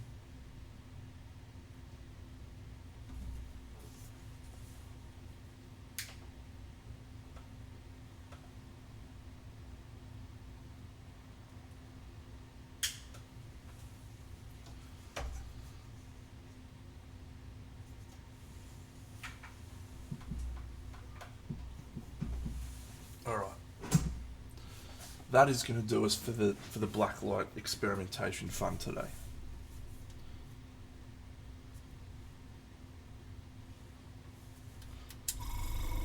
Yeah, so what I think I will likely do instead is just send the blacklight, well, if this gets sold. One to look out for, yes, absolutely. If you have a look at my wonderful Instagram page and you scroll back far enough, you'll see that I was quite terrible. And now I'm only less terrible. So throw yourself into it.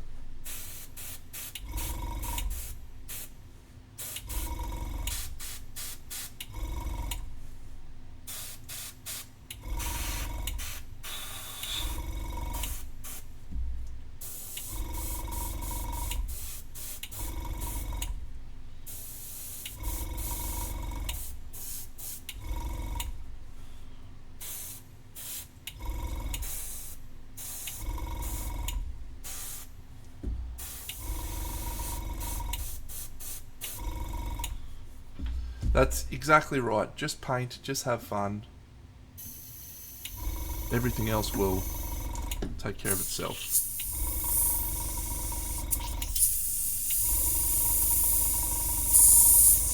That airbrush needs a clean. Yes, if you go back, you can watch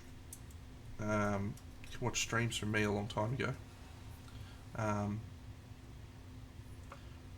But if you look back at my stuff, I started out very small, and I started out not ambitious, and I started out just being a painter, and I think now I am much more than that.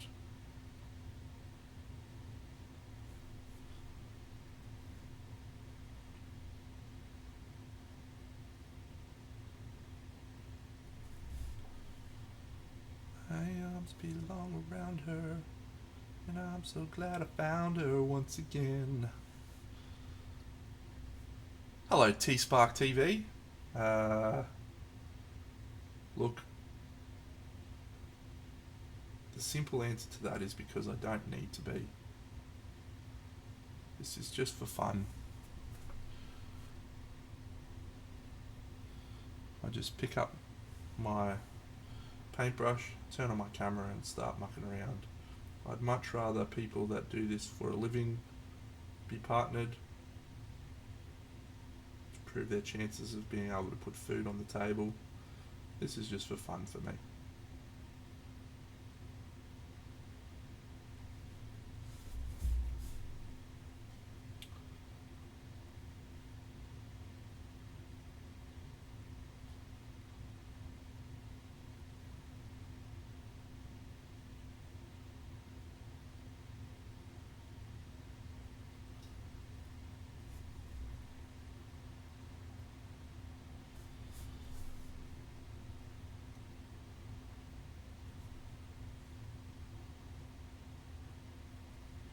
Alright.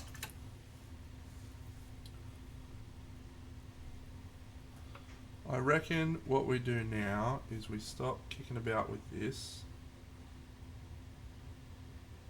I definitely want that invisible ink. Whoever it was that said it, Timbo or Froths, whoever said that, I definitely want to borrow yours if you have it. I won't buy any just yet. Imagine Deno rules in invisible ink back here. Or Bucks is a doofus. Alright, so which chick do we start painting first? Which chick is my least favourite? Probably this chick is my least favourite. So let's start with her. This can go away.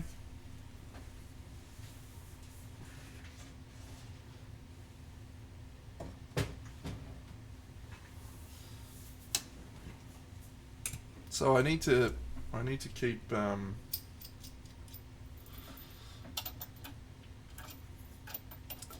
need to start keeping track of things that I want to do.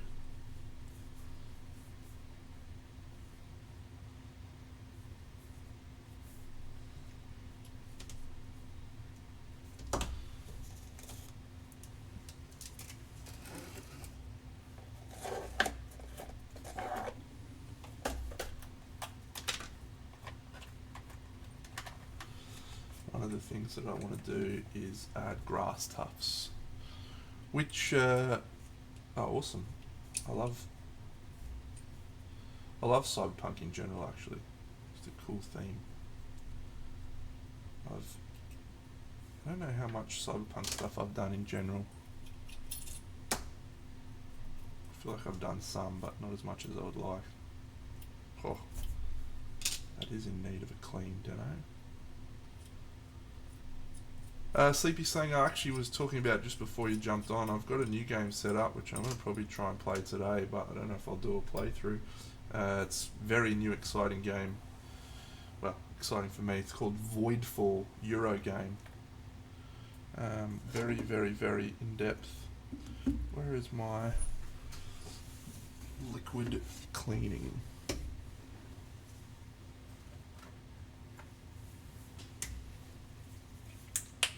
I spent an hour and a half setting it up last night and trying to figure out the rules.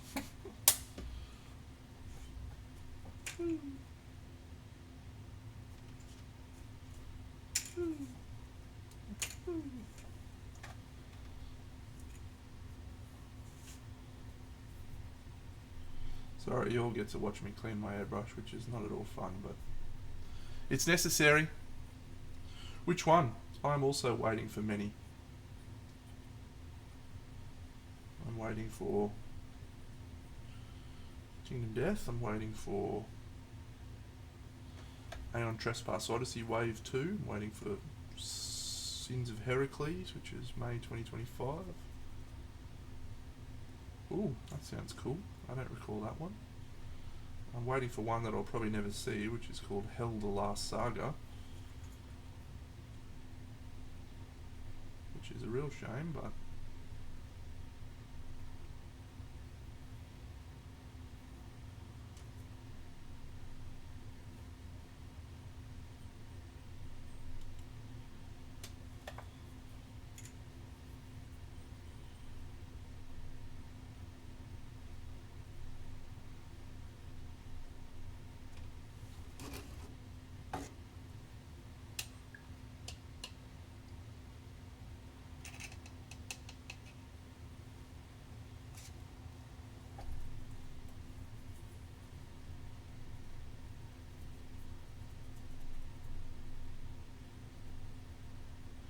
yeah, I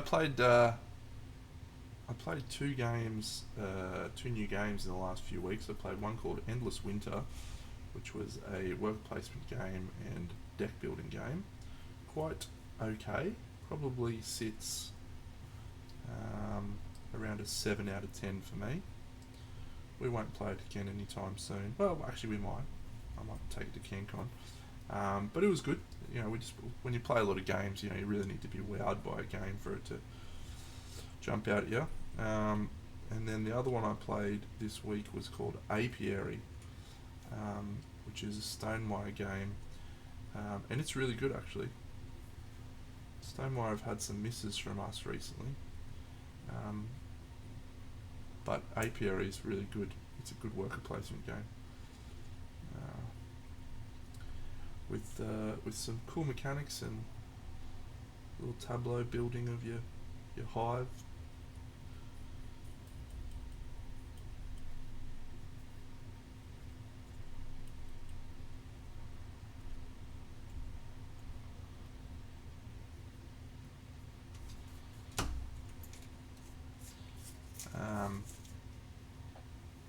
Yeah, there's lots of lots of games on the horizon that we're looking to purchase and add.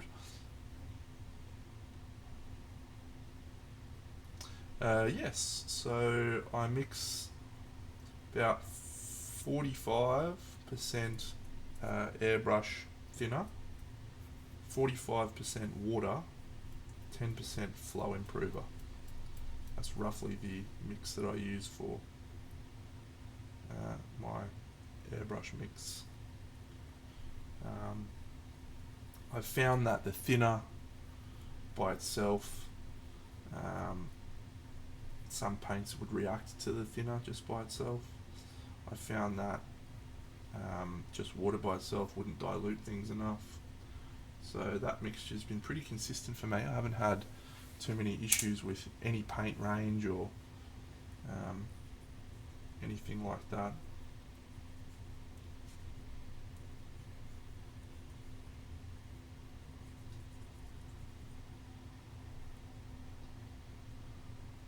Chuck sprays, look at him, what a legend.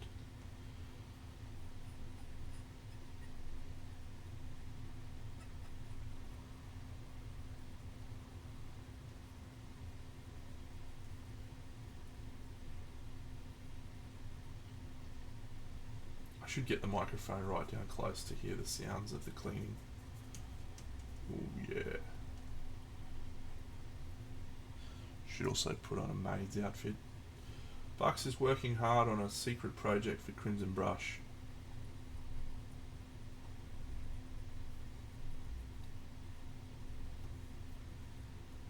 Speaking of the Crimson Brush, it is only 2.5 weeks away.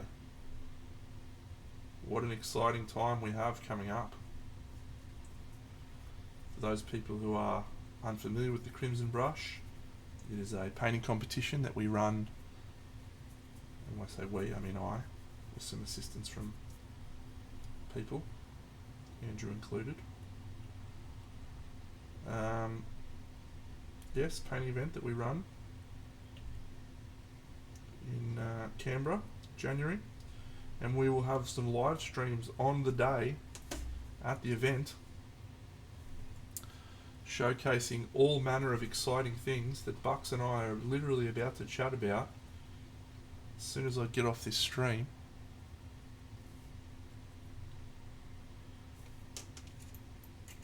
Yes, it has arrived sooner than we all expected.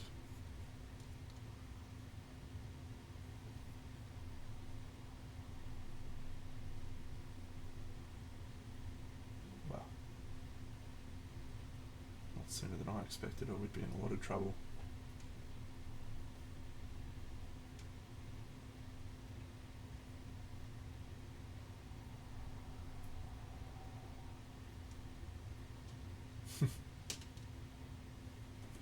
Don't worry, mate, we never do. That's a good question, one to look out for. At the moment, my last count of pre-registered, we were at 70 entries. However, that was about 2 or 3 weeks ago. And generally people are sort of mulling over their entries, and usually we'll put through once we get a bit closer. We tend to have some people who rock up on the day and enter in their stuff on the day. So I would think we won't be anywhere near last year's number. So if you're not familiar, last year we had 270 entries, which was by far the most number of entries we've ever had at the Crimson Brush. Our previous best was 152.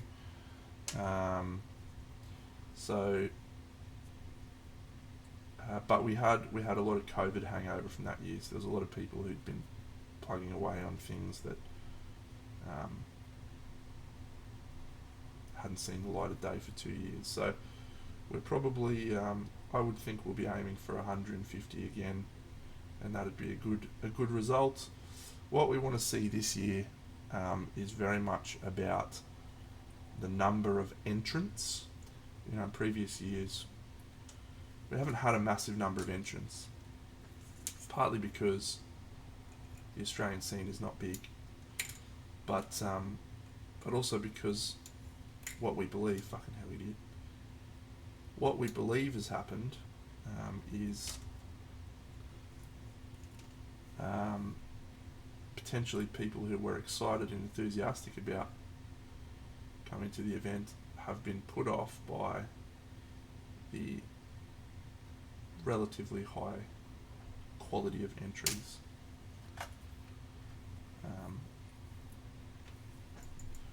The feedback that we got, the overwhelming feedback that we got from last year was that they wanted a standard category because people felt put off from entering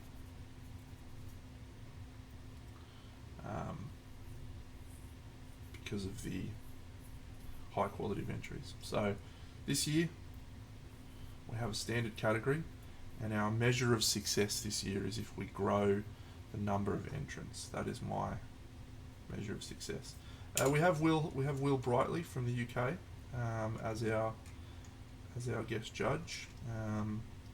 Amazing guy, incredible painter, teaching some classes over that period of time. And then we have Dave Colwell, whose judging credentials have recently just jumped up out of nowhere, judging the MPO. And then last year's winner, Kyle Morgan, are our three judges.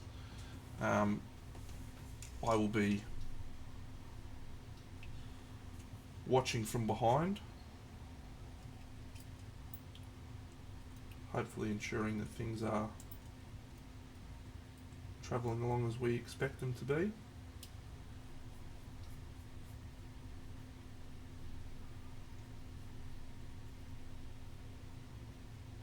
Oh, that's good to know, one to look out for. No, look, I think Bucks and I have talked about this at length. My perspective on why I didn't want to do a standard category was that I believe our scene was for a long time too small, and that separating people into standard and masters was just going to create this divide that I don't think we want. And that was my real fear about doing standard. But ultimately, this is a bit of an ego thing. It's not my opinion that matters. It's the opinion of people that are wanting to attend the event. And the overwhelming feedback was that people wanted a standard category now. It may very well still have the effect that I was hoping would not occur. Fucking stupid trigger. And we may start to see that sense of segregation between masters and standard, and people feeling like there's a clique of good painters and that they're not involved in or something. I'm not sure. But that's what the people want, so that's what we're going to do.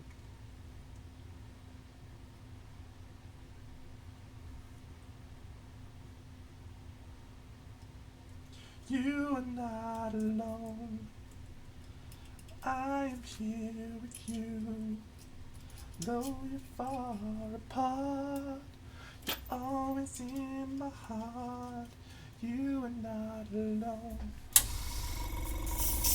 But yeah, having a standard category hopefully means that painters who maybe are not as confident or feeling a little bit nervous will be able to go in and not be as worried about the aggressiveness of the feedback, or that their pieces won't be up to scratch.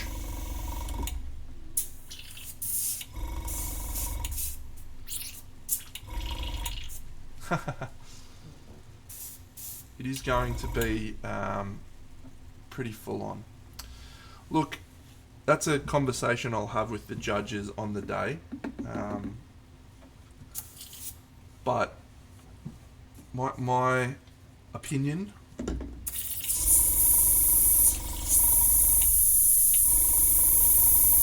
if we have a very clear, if you are entering in masters, you are opening yourself up to the harshest possible feedback and the harshest possible critique. That sets the expectation. Standard, we'll still be judging and we'll still be, you know, critiquing people and providing feedback.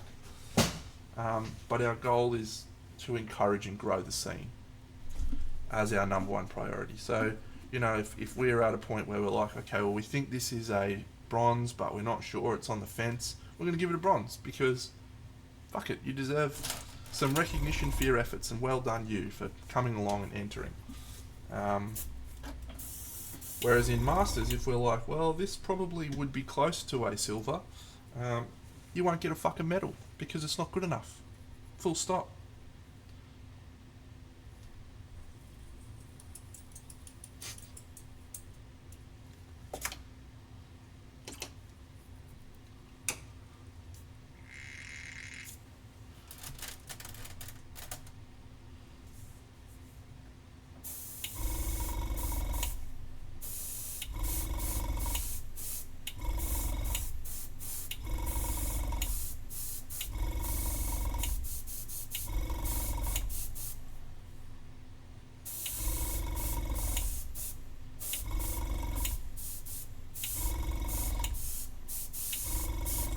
So the biggest challenge we have in Australia is that our scene is small, and one of the disagreements that Natalia and I had last year during our judging was that our focus for the event needed to be on growing our community. Her perspective, and I'm absolutely not suggesting that her perspective is wrong, by the way, was that growing the community is best served by rewarding those at the highest level. Not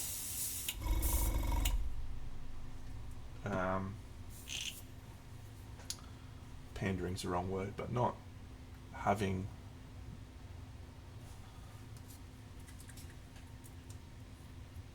other factors influencing your decision making. So we had some disagreements about what was deemed gold, what was deemed silver. Good disagreements though. That's exactly the right attitude. One to look for. Exactly the right attitude. And in fact,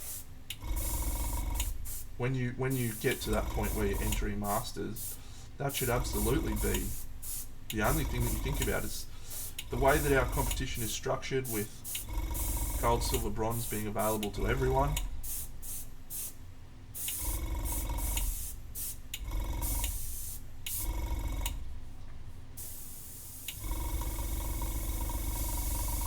It's competing against yourself that matters.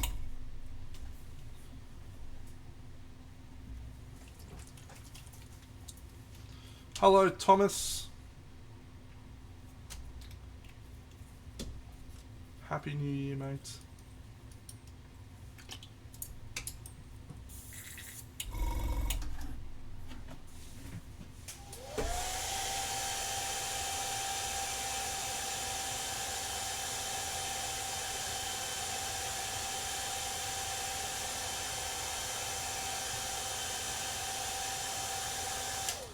I'm always good, mate. I'm always good.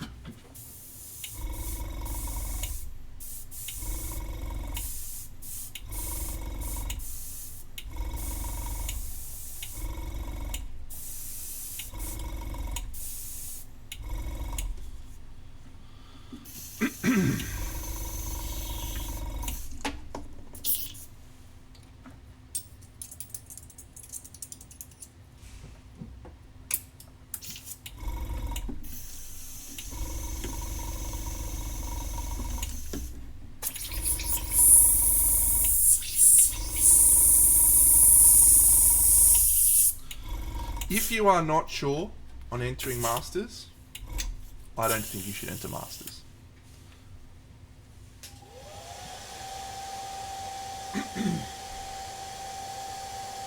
And I don't direct that at you specifically, Timbo. Even though it is, I guess, directed at you. But But it is going to be a very different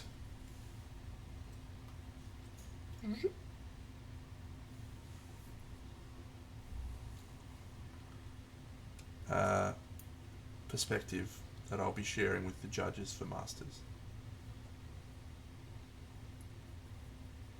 I'm not sure if we'll have an opportunity to provide as much detailed feedback as we did last year. Maybe we will. Well, in that case, you have to do what I tell you.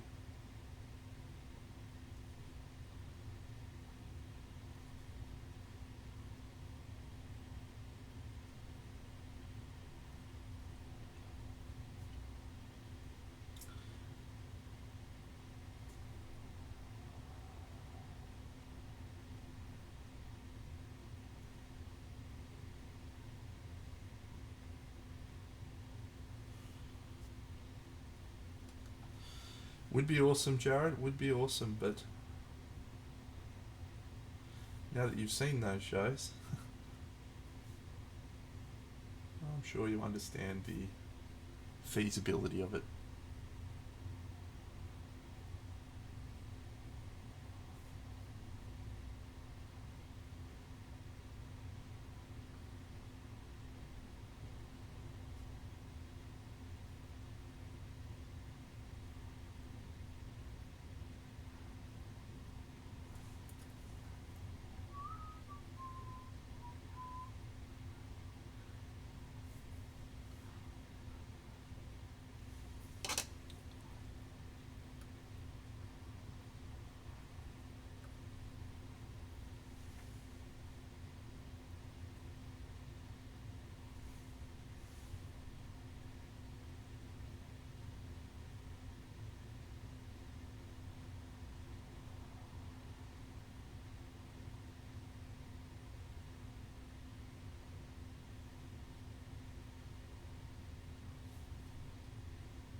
I am actually sort of regretting this non-metallic metal decision.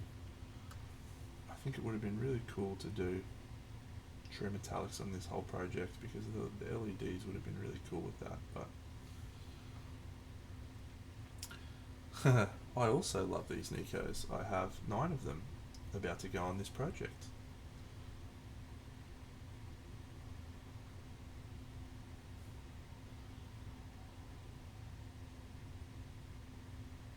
But this is not the only ones that I've painted. I've painted quite a few Nikos and Inner Kingdoms. I don't know that it's possible. Well, look, I suppose we could at the very last step change it and do true metallics.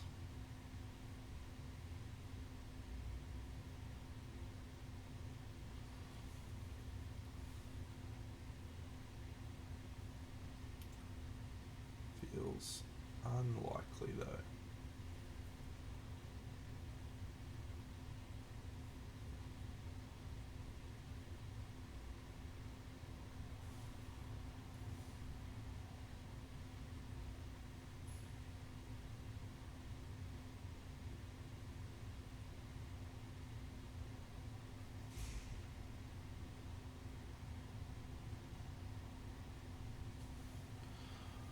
Dun, dun, dun, dun, dun, dun. I have tried that before actually. I tried some true metallics and some non-metallics on the same piece. It didn't really work, but it was nice to try.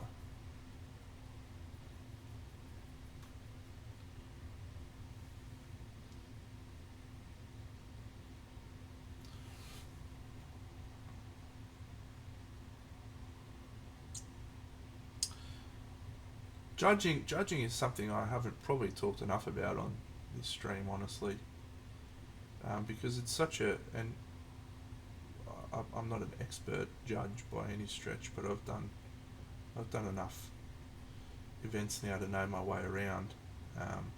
What did you get asked to judge, Jared? You got asked to judge something too, didn't you? It's exciting. Um,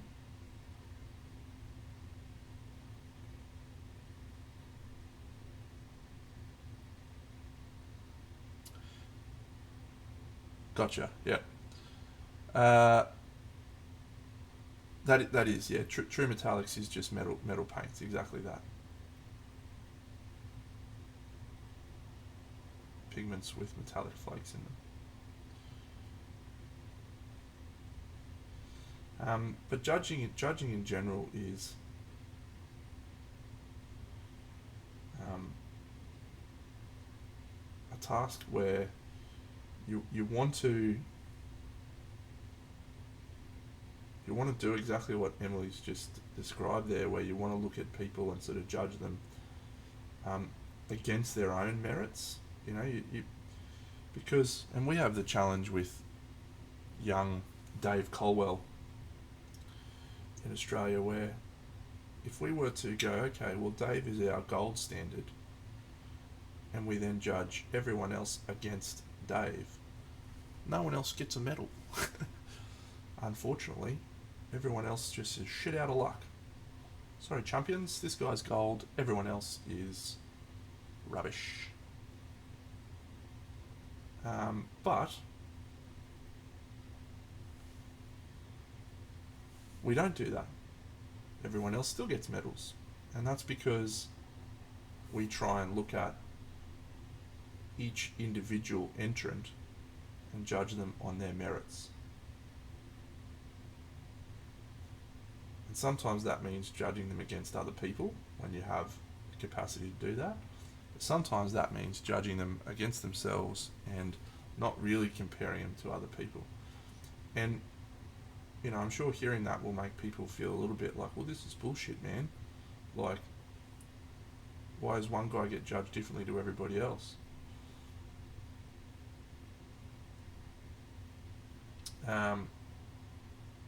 Because you've got to understand the goal of judging, I think, and the goal of judging will vary from event to event and from judge to judge, and that's why one of the reasons why Natalia and I were on different wavelengths last year, because her goal was to have the absolute pinnacle of what she deemed painting rewarded, whereas my goal was slightly different, which is to celebrate and reward people for participating in our scene. That doesn't mean that we didn't have, entrants that missed out. Not everyone got an award. Far from it. We had a lot of people who got nothing. But generally, those people got nothing because we were looking at them and saying, you know what, you need continued improvement, continued focus, and rewarding people for participating is sometimes more detrimental than it devalues effort sometimes.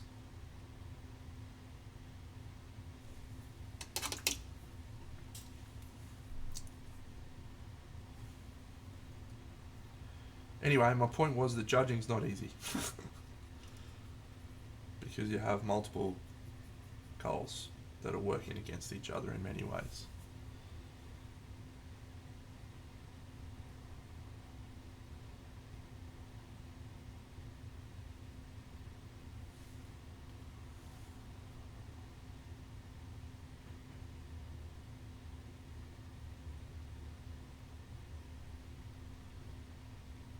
Yes.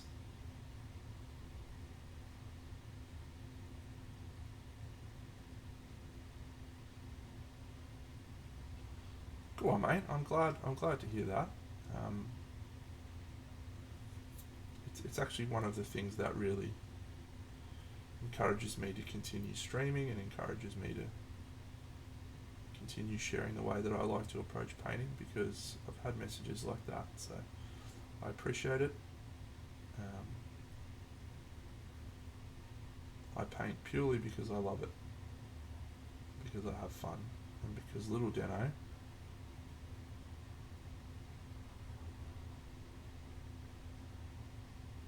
is excited about seeing a whole city that lights up.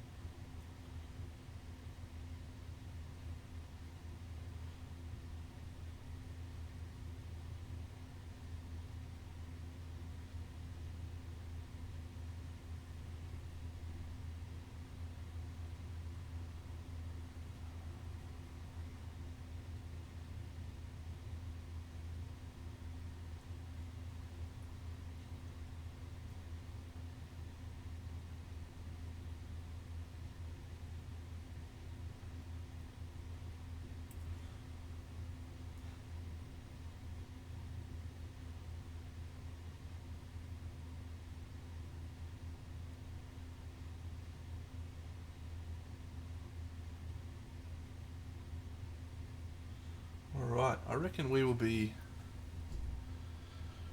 Well, that's good, mate. Again, yeah, nice to hear that feedback. It's not my main motivation for doing this, and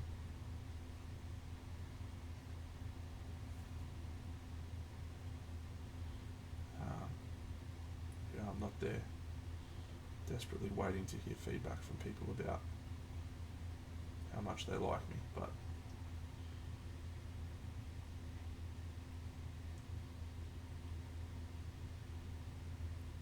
it does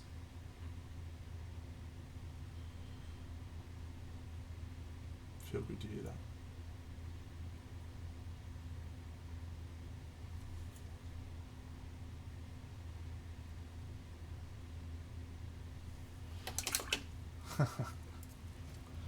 No more. It's too much already. I don't handle compliments well. Many people know that.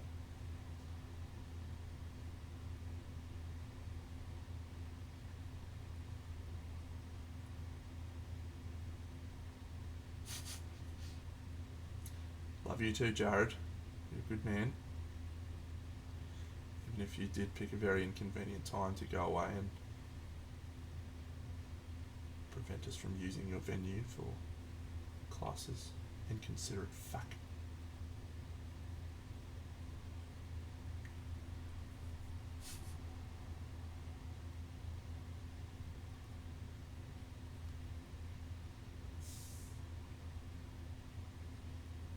Alright, so I am definitely back tomorrow night. Maybe Bucks will be joining me.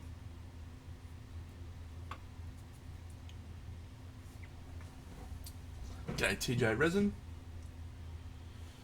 Yeah, maybe Bucks will be joining me. We will be discussing Crimson Brush in detail, I'm sure, as we find ourselves drawing ever closer.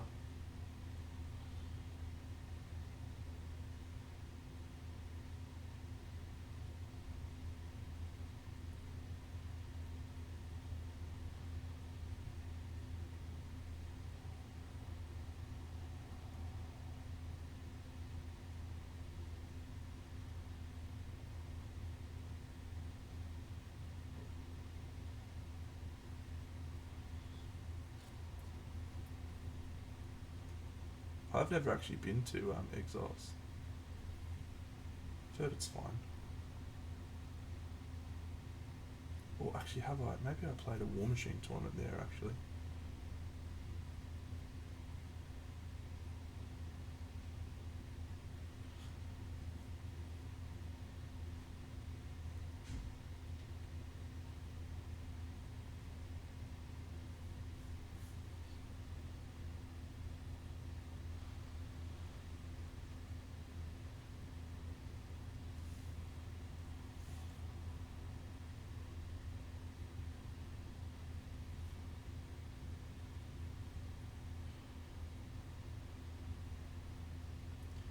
This chick's looking fun already.